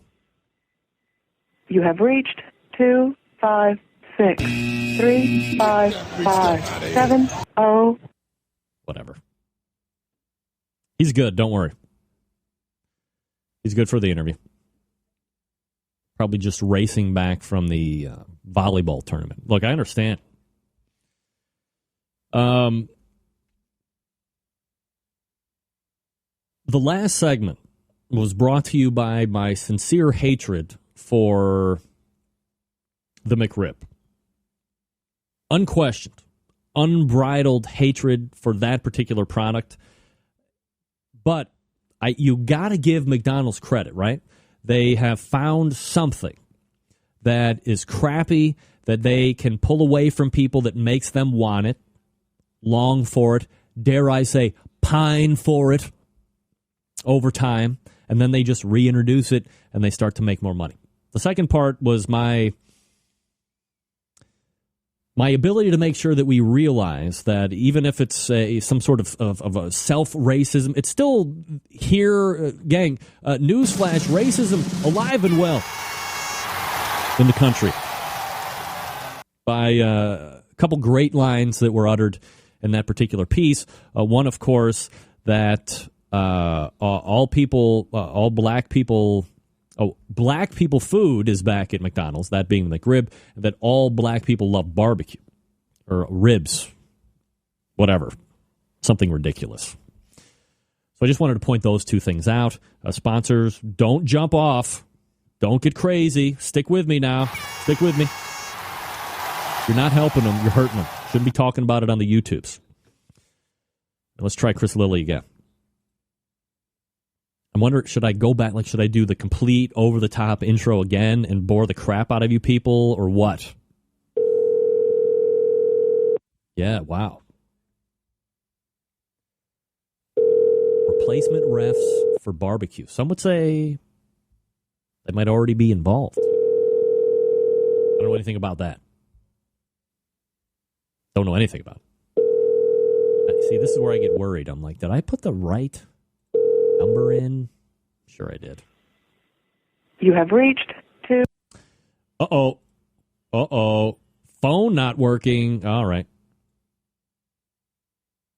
Here we go. This is why you got to check the emails, right? Close and call phone, and here's the number. Boom. All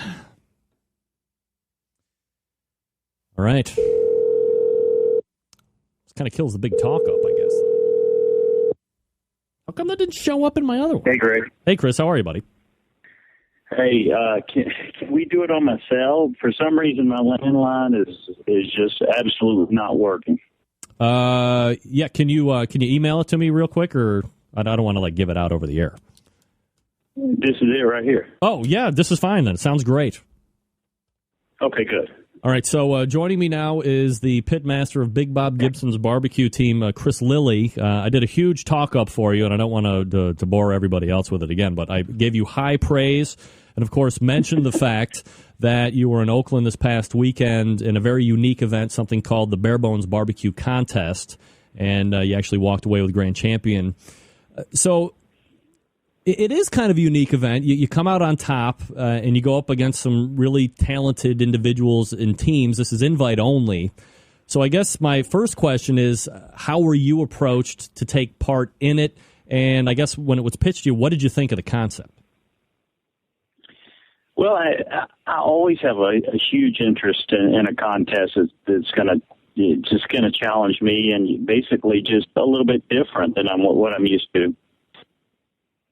So originally, I was talking with Josh Ozerski. He does Meatopia in New York City, and it's an event that I've been interested in for a while and wanted to do because basically it highlights meat and highlights cooking, and it's got a lot of talented chefs involved, and it's something that interests me. So when they wanted to do it in Oakland, that's actually the home base for Kingsford. I do a lot of work with Kingsford, so it just all worked out. Got to travel to Oakland and hang out with my buddies there and do the contest. So what intrigued me about the contest, though, was something I wasn't used to doing, or something that I wasn't used to doing in contests, put it that way.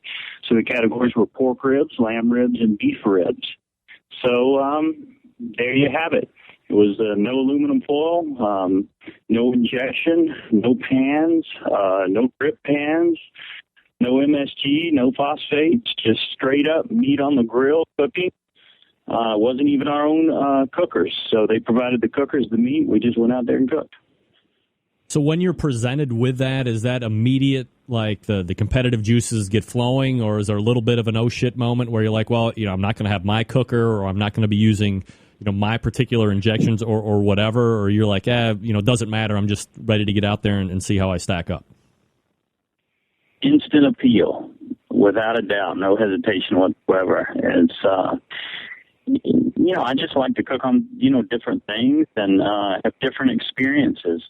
I guess that's why I'm attracted to, cooking in different types of contests, whether it be KCBS or Memphis in May or the Bare Bones rules, which were pretty restrictive. Just instant appeal. Chris Lilly joining me here on the show, pitmaster Big Bob Gibson's. BigBobGibson.com is the website. Chris, I was going to ask Bubba Latimer a little earlier. I just ran out of time. Wanted to get your take on this. This particular contest, and then there's going to be one in December out west as well. It's going to be put on by Sterling Ball, kind of called King of the Smokers. So similar, I guess, in concept. But here's the thing that I'm kind of noticing, and I'm wondering what you're hearing, what you're seeing. Is there any kind of, let's call it a grassroots movement to get barbecue back to what some people would think to be more traditional ways of cooking it, not shrouding it in technology and automatic temperature control devices and pellet-fed cookers and all of this stuff, where people want to get back to, in your instance, cooking, everybody cooks on the same cooker. Everybody's cooking the same meat provided by the competition. So it's as an even of a playing field in a lot of instances. Obviously, it's going to vary from cook to cook, but on all the other things, pretty much you're at the same level playing field. Do you see any type of a push for more of these contests coming in?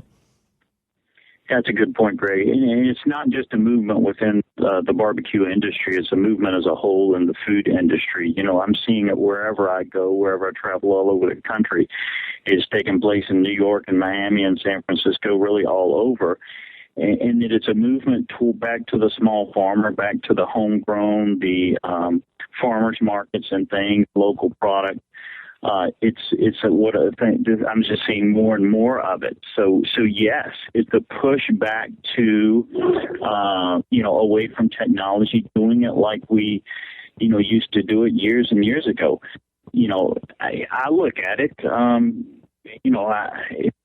it's a pretty good thing, you know. I have no problems with the competitions as they are, but the new type of contest definitely interests me. You know, it's a movement not only in the restaurant industry, but take Southern Foodways Alliance as well, and what they're doing. You know, out of Mississippi, and their members really all over the country. You know, barbecue is one of those foods that basically is Americana, and for folks to grab that tradition and want to do something with it, whether it be, you know, the throwback to the old style cooking, I think that's something that the whole industry should embrace, whether you know, like to cook the contest or not.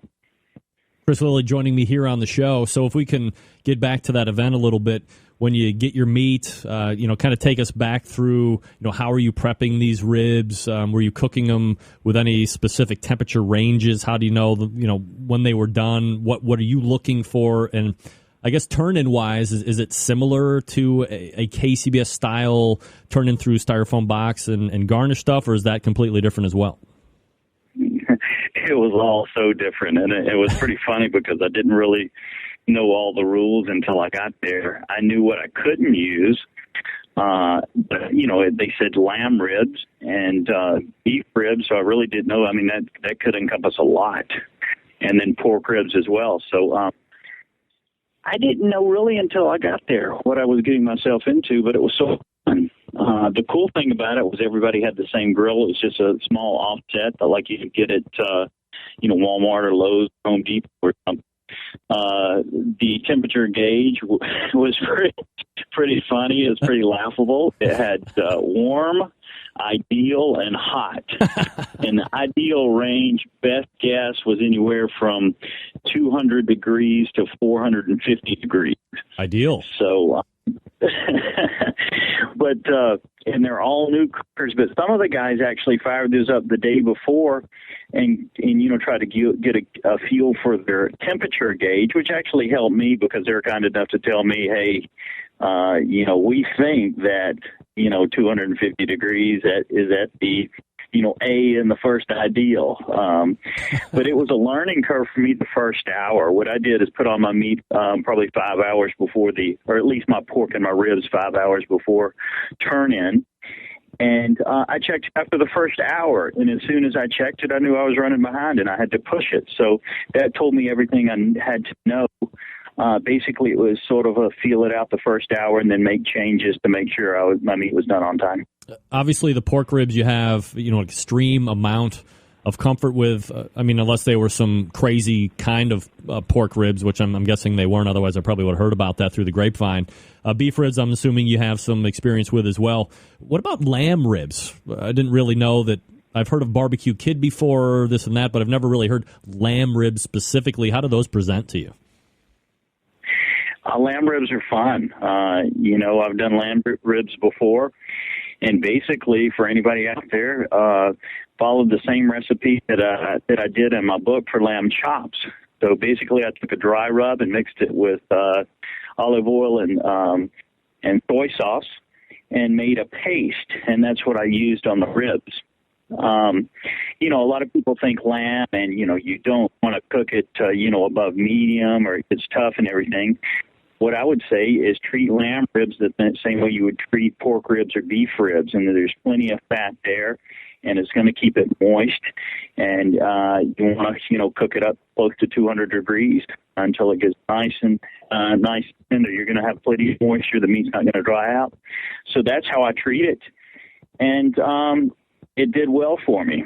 The only adjustment I made is I cut down the amount of salt in the recipe in the book, because if you think about it, lamb chops are a lot bigger, a lot thicker than lamb ribs.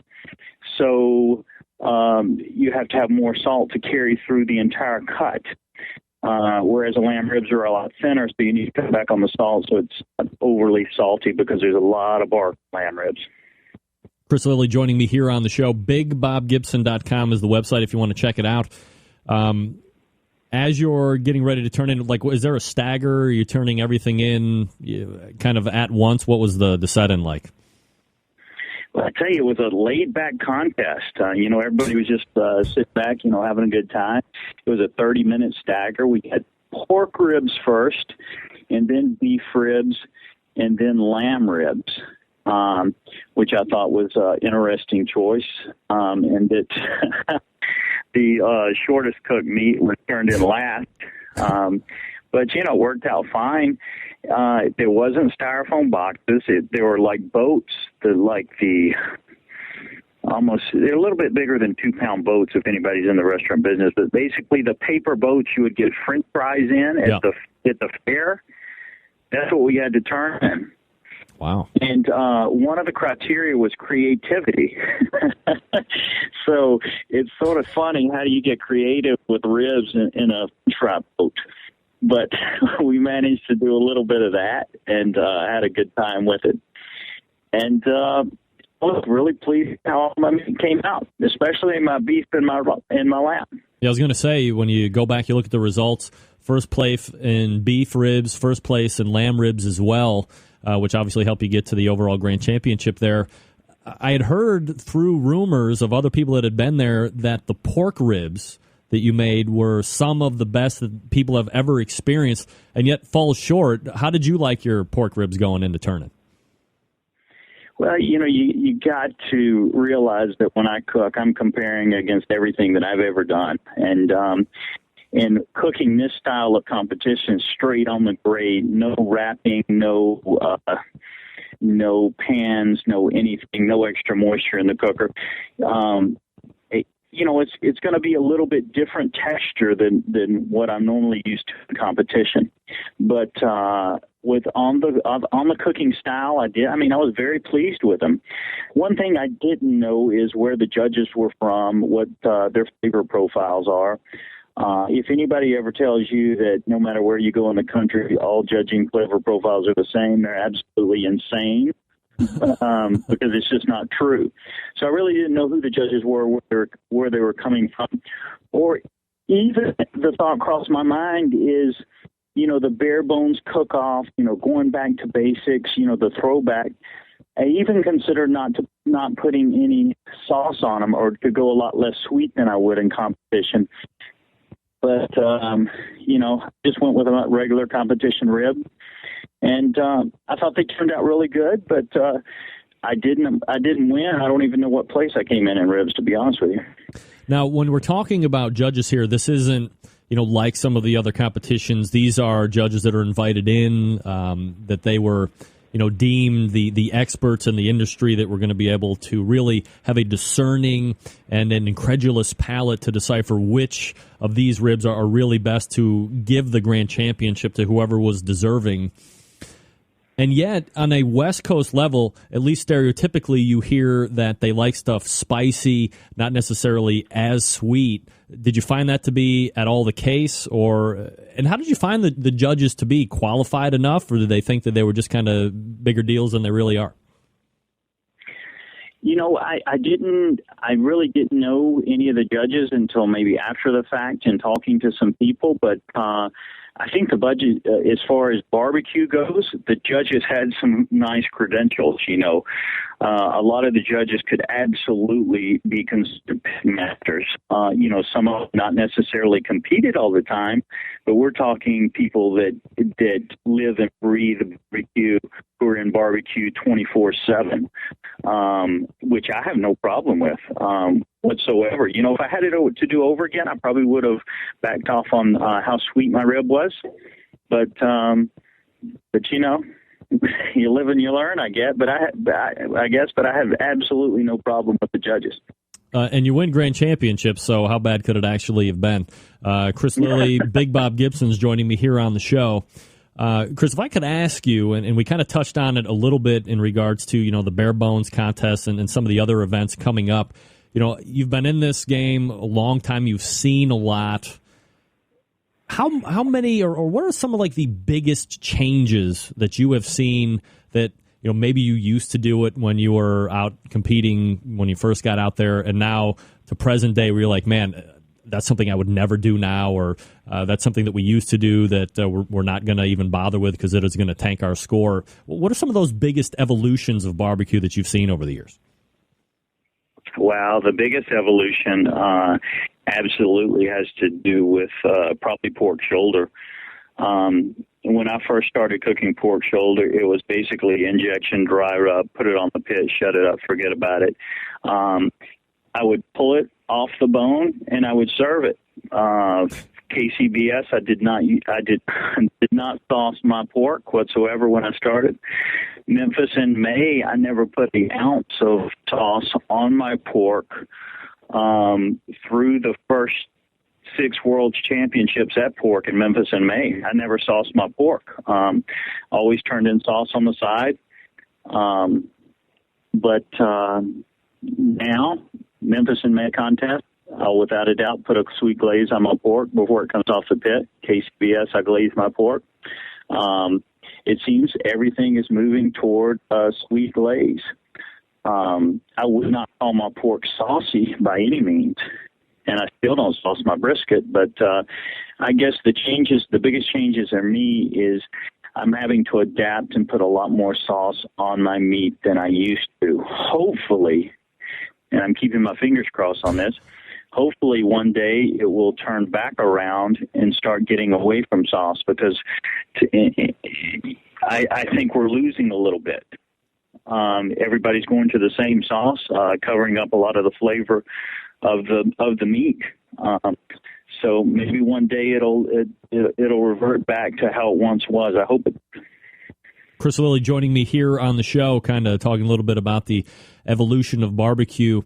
Chris, obviously you're well known for the pork shoulder. The ribs are obviously coming along very nicely as well. You know, when we refer back to the pork shoulder, it seems like, and I'm going to reference brisket here just for the moment, but I'll segue over to pork. You know, when Myron Mixon was on the first season of Pitmasters and started talking about Wagyu beef and Wagyu brisket, and all of a sudden it seemed to really spark quite a small fire within that community, and a lot of people are using it now. And all of a sudden you're starting to hear caribou pork, you're hearing Berkshire, the Heritage Hog. Is that something that you have messed around with at all in competition, or just, you know, in general life, or do you just steer away from that? For a long time, and actually both competition and you know, in the barbecue restaurant business, especially in, you know, small town, you know, South, you really cannot bring in the, you know, I guess the heritage breed porks or the specialty porks. You basically got the commodity pork to stay at price point. But I've been actually testing, you know, heritage breed pork and all kind of pork that are raised different ways. I do a lot of work for the National Pork Board and a lot of things with them. So I have a lot of access to pork that I would normally have. And I love it. Anytime you give me more choices, I'm going to be able to put a better product at my family's table and also the judges' table. And without a doubt, I've been experimenting with heritage breed porks for a while. I mean, you know, when I start talking about the perfect pig, for me, you know, it's probably I'm a big fan of Duroc front shoulder, Mangalisa ham. I like the belly meat from Berkshire. You know, it's a lot of choices out there, and you better believe it makes a difference.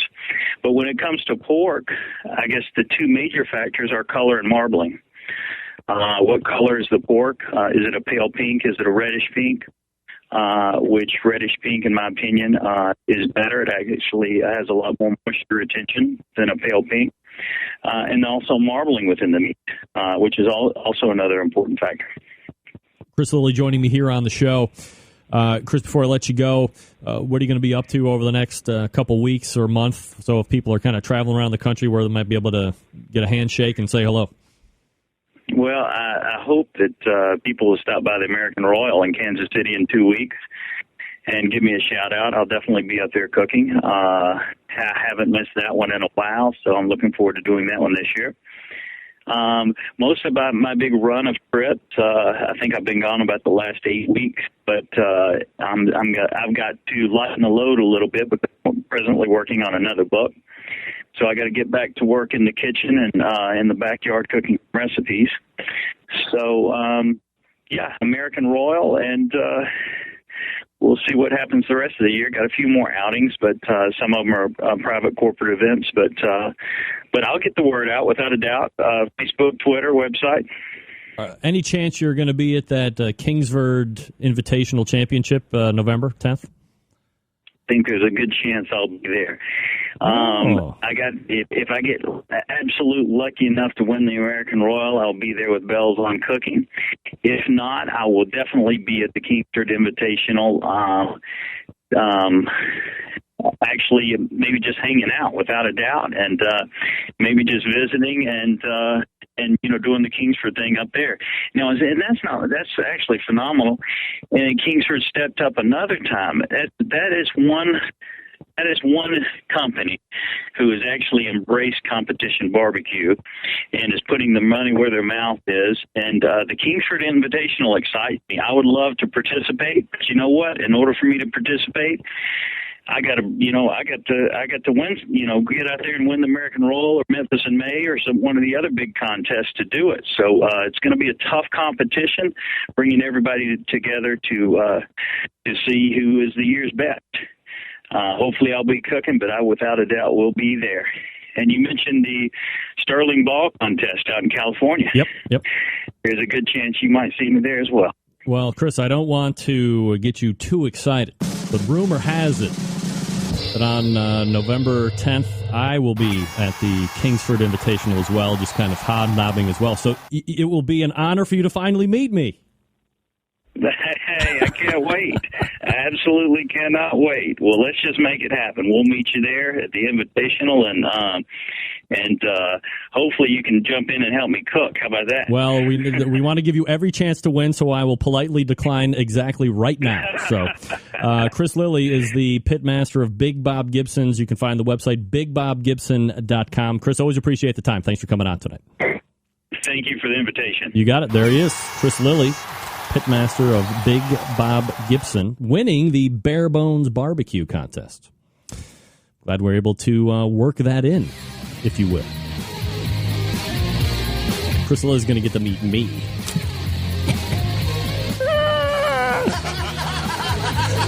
Gang, we talked about it. We announced it last year. In case you missed it, how about free Butcher Barbecue product for a year? Oh, that's right. Right, bitches. Free Butcher Barbecue original injection or pork injection or prime injection for a full year of competition. Are you freaking kidding me? Free cocaine wouldn't be better than this deal. No way. I know what you're saying. Close? No. Butcher's Barbecue, free Butcher's Barbecue all the way, better than free toot. Starting right now, and of course the last week as well. Here's what you have to do. You place an order online. You continue to do so all the way until October 26th, which just happens to be the Jack Daniels.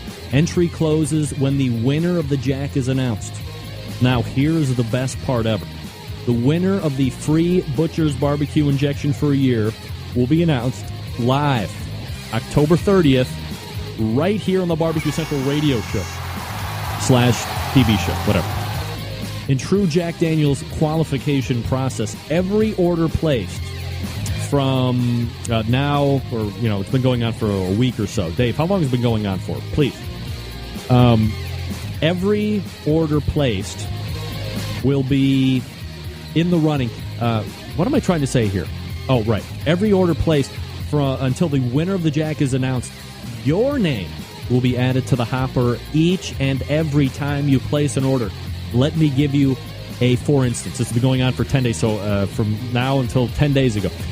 Let me give you, for instance, let's say you go on the website, you're overwhelmed with all the great products, and you order 700 separate orders of Butcher Barbecue. Your name is entered 700 times. That increases your odds of winning a little bit. Help a sponsor out. It's just that easy. You go to butcherbbq.com for full details. And, of course, it's been going on for a number of months now, which is that trade-in program. You have some crappy injection from a different company. You're not happy. You don't know what to do with it. Trade it in pound for pound. You go to butcherbbq.com. You click on the trade-in link at the top right of the navigation. You fill out a form, print it off, seal up your commercially made rub or what's left of it with the complete or partial label. Mail it into Dave. He'll weigh it when it comes in. and then he will send you in replacement awesome Butcher barbecue products, the pork injection, the beef injection, the prime injection. Again, butcherbbq.com for all of the information, butcherbbq.com. It's just one more, like you couldn't do it enough. It's just another way for you to trust your butcher. And that's butcherbbq.com. All right, we're coming back with Heath Hall to close out the show strong. Stick around. We'll be right back.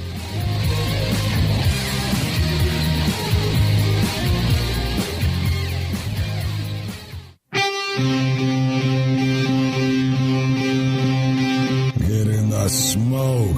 Call 877-448-0433 to get on the air.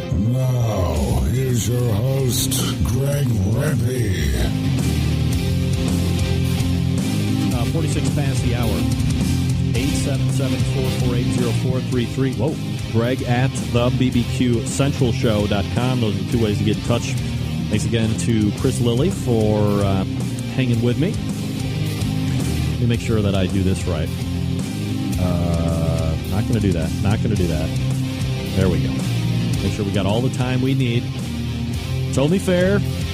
Make room for stars. You got to make room for even bigger stars. And, of course, I'm talking about a guy who is coming out of the bullpen to help me close the show strong tonight. A crowd favorite, pitmaster of the very successful Pork Barrel Barbecue team, co-owner of Pork Barrel Barbecue Restaurant, creator of the widely successful Pork Barrel rubs and sauces. They will also be heading down to Bentonville, Arkansas to take part in the Sam's Club Series final cook-off on October 13th. But tonight, breaking big, huge, extravagant ground right here on the Barbecue Central show, which we'll obviously get to here in a minute. Let's race over to the hotline. Welcome back, Heath Hall of Pork Barrel Barbecue. Heath, how are you, buddy? Good, man. How you doing, Greg? Doing absolutely fabulous, Heath. Thanks for asking. You know, lots of Sam Club talk tonight. This series really heating up, getting ready to have its final regional qualifier this coming weekend, and then the finals just a few weeks from that. Pork Barrel fortunate enough to get into the final event. Easy enough starting question, Heath. What have you guys been doing to stay busy, making sure all the flavors are on track for the big one in Bentonville? Oh, I mean, we've been cooking a lot of contests. We are going to take this weekend off, but we head to Kansas City next weekend for the American Royal, and then we'll be heading to Bentonville. So we've just been cooking. Now, when you go to the American Royal, obviously one of the biggest events, you have the invitational side, you have the open side the following day, and then basically almost turning right around that following weekend to go down to Bentonville. Is it too much all at once? Is this something that you've been priming for, hitting the track, getting that stamina built up so you're able to make that push? I mean, that one weekend in Kansas is just ridiculous all by itself. We've got a nutty schedule coming up. A week from, Monday, I head to New York for 4 days for a big entrepreneur conference that we're speaking at. And I don't land into Kansas City until about 8:30 on Friday night of the Royal. And then we're doing a big event the Monday after the Royal with Reese's Fine Foods there in Kansas City. And then, like you said, we'll just turn around and head on down to Bentonville and hopefully do well down there in Arkansas. So you guys have been cooking fairly well this year. You've had some really good finishes in the contests you've taken part in. How are you feeling about cooking this coming, or well, not this coming weekend, but at the American Royal? Do you feel like kind of peaking at the right time? Do you like the chances that you have out there?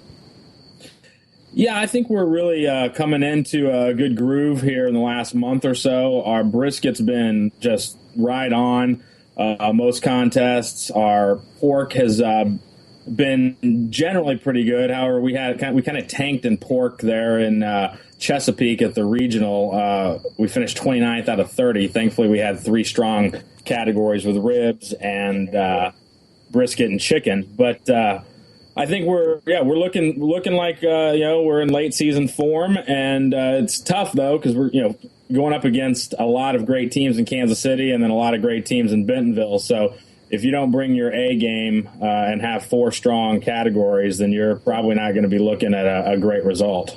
When you look at a event like the Sam's Club Series finale that'll be down in Bentonville, you have teams that have in essence made it through 2 weed out processes, so they've had to cook well at least twice and then take all of them, dump them in. Now you're cooking against 49 other teams that are really looking to vie for that top honor. Is that at all intimidating to, I mean, obviously, the American Royal is its own set, but when you have this kind of a settings with Sam's Club and the paychecks and all that stuff, is it all intimidating to cook against these teams, or is that what it's all about for you guys?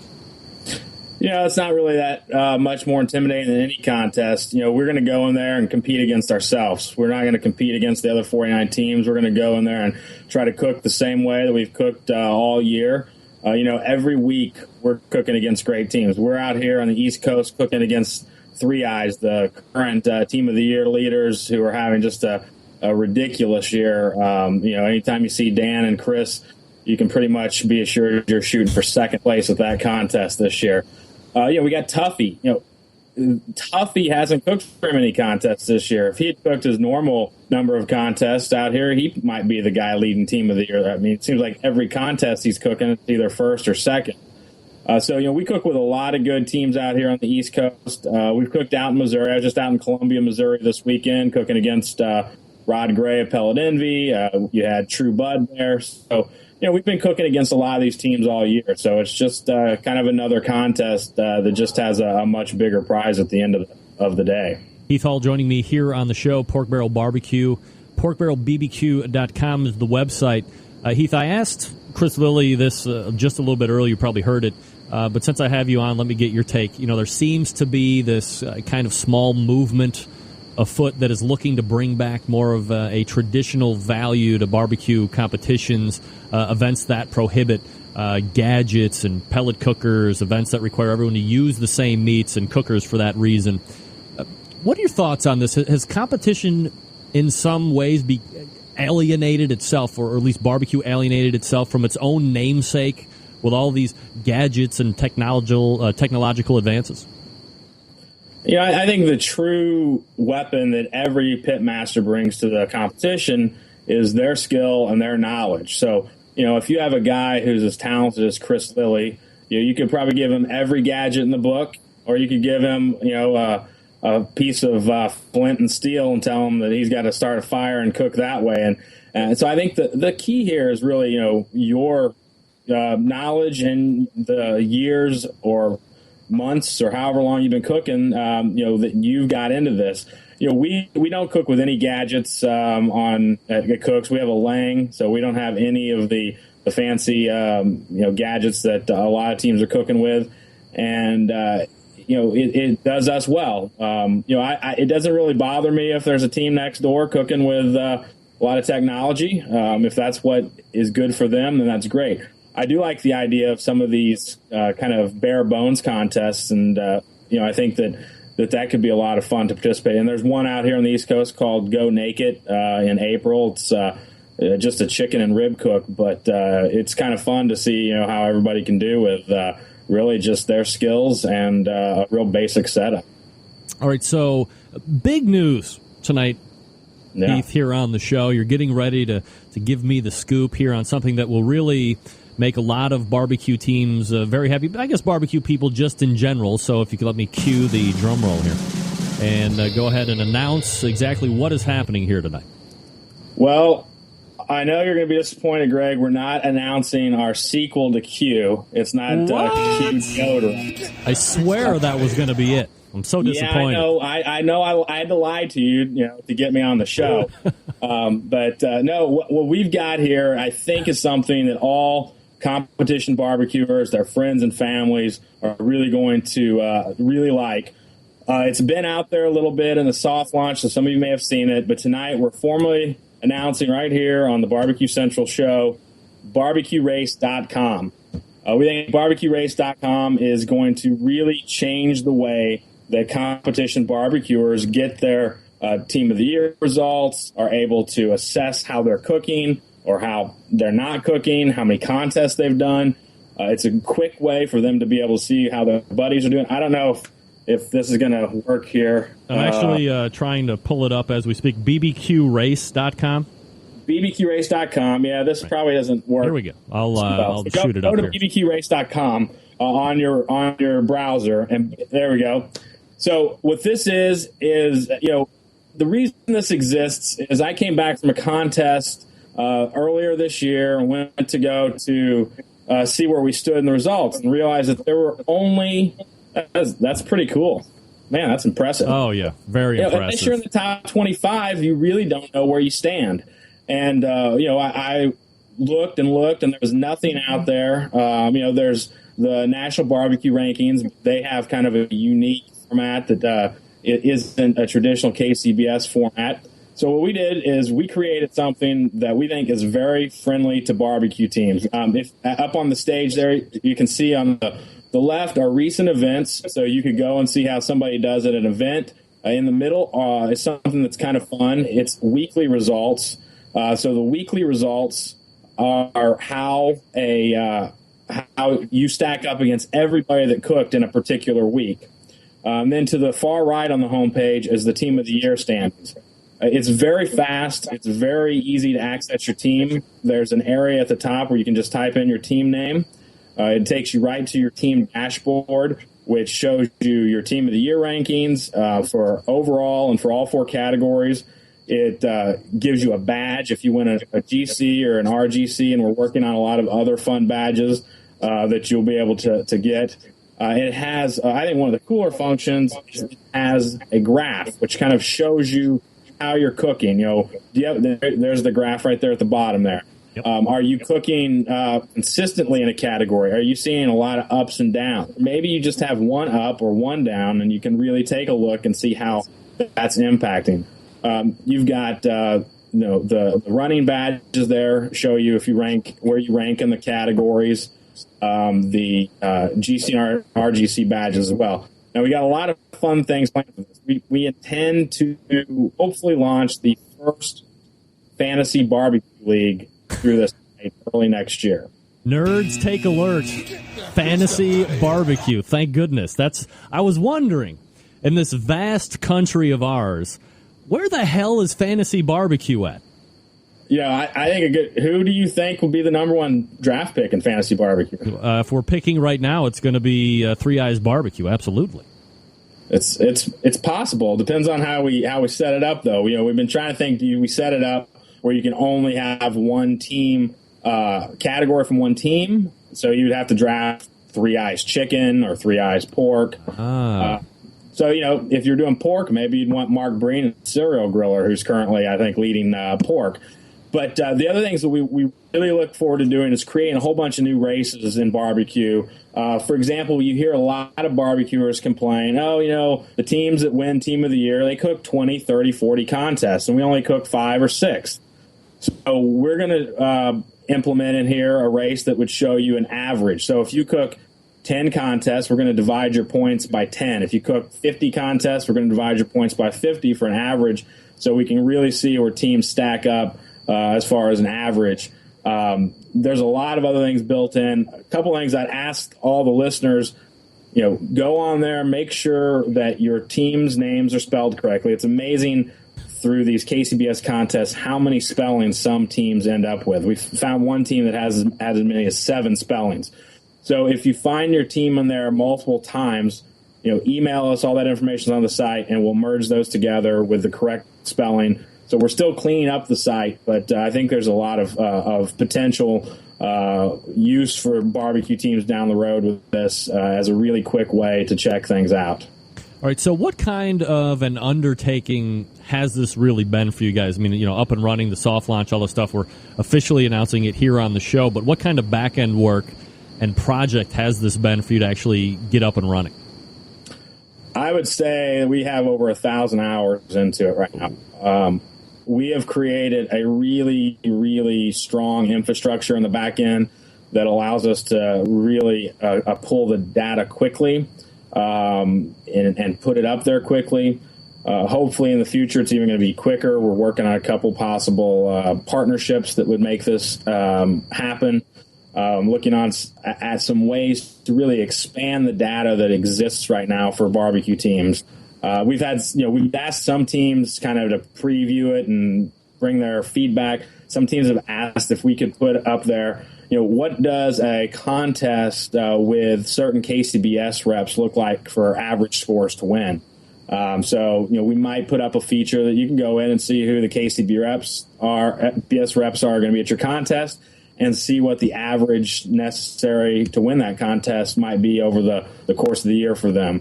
So we've really tried to build a back end that will allow us to grow and to really bring a lot of unique information to professional barbecuers out there. And we really wanted to build it as a tool that professional barbecuers could use.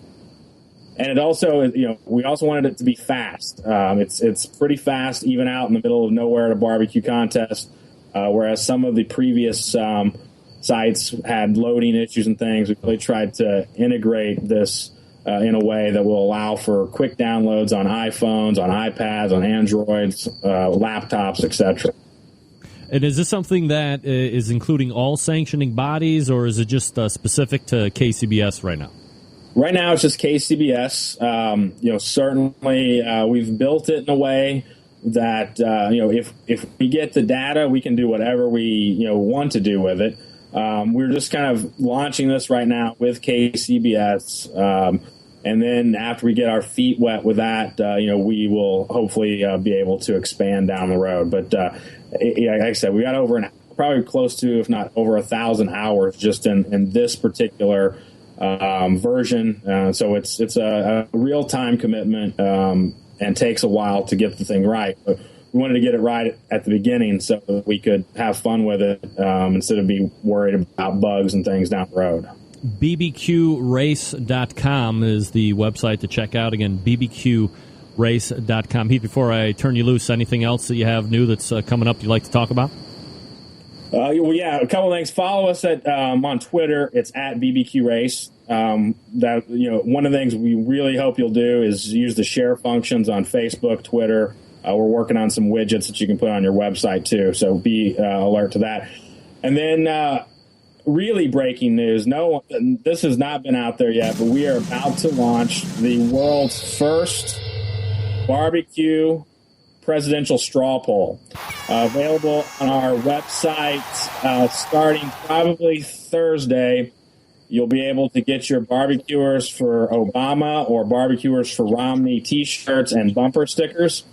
And we will tally the vote of how many have been sold over the course of the upcoming 5-6 weeks. We're encouraging the two campaigns to eat as much barbecue as possible in those 5 or 6 weeks, to release their favorite barbecue recipes. So be on the lookout. That's going to be launching here probably on Thursday on our website at porkbarrelbbq.com/pick-the-prez. Pick the Prez. All right. Straw poll coming out. Always got something in the works, you guys, and that's what I find endlessly fascinating about having you guys on. His name is Heath Hall, Pork Barrel Barbecue, porkbarrelbbq.com, and you'll see him at the American Royal, and then, of course, following weekend at the Bentonville, Arkansas Sam's Club Series finale. Heath, always appreciate the time. BBQRace.com for everybody. Follow him at BBQRace on the Twitter, and we will talk to you very soon. Good luck over the next couple weeks, Heath.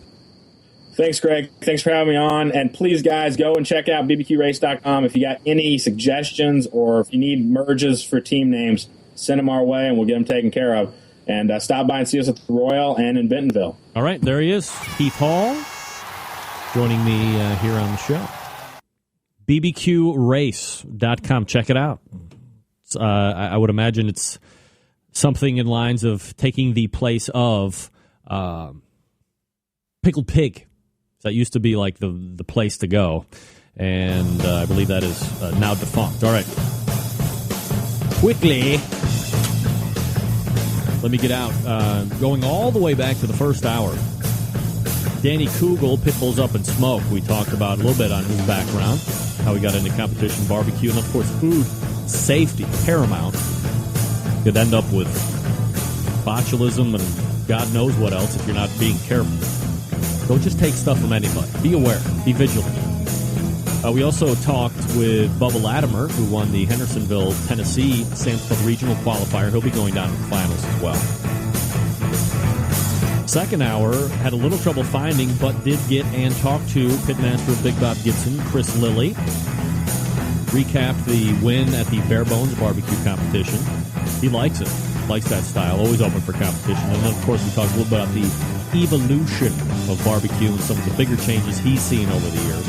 Then finish strong with Heath Hall from Pork Barrel Barbecue announcing the official launch of BBQRace.com. If you are a competitive barbecuer, you want to see where you're at, BBQRace.com is the place to go. Follow it at BBQRace on the Twitter. Again, if you got raw cast iron, season it each and every time you cook on it. Scrape it down, little pan, little Crisco. As it's cooling down, it'll burn in. You reseason it each and every time. It will give you generations of rust-free service. Gotta love that. Of course, September 11th, 2001. I will never forget. Thanks to each and every one of you for tuning in tonight. To all my guests, we have a huge one already lined up for next week. And until next Tuesday at 9 p.m. Eastern Standard Time, this is your program host and proud U.S. American, Greg Rempe. Good night.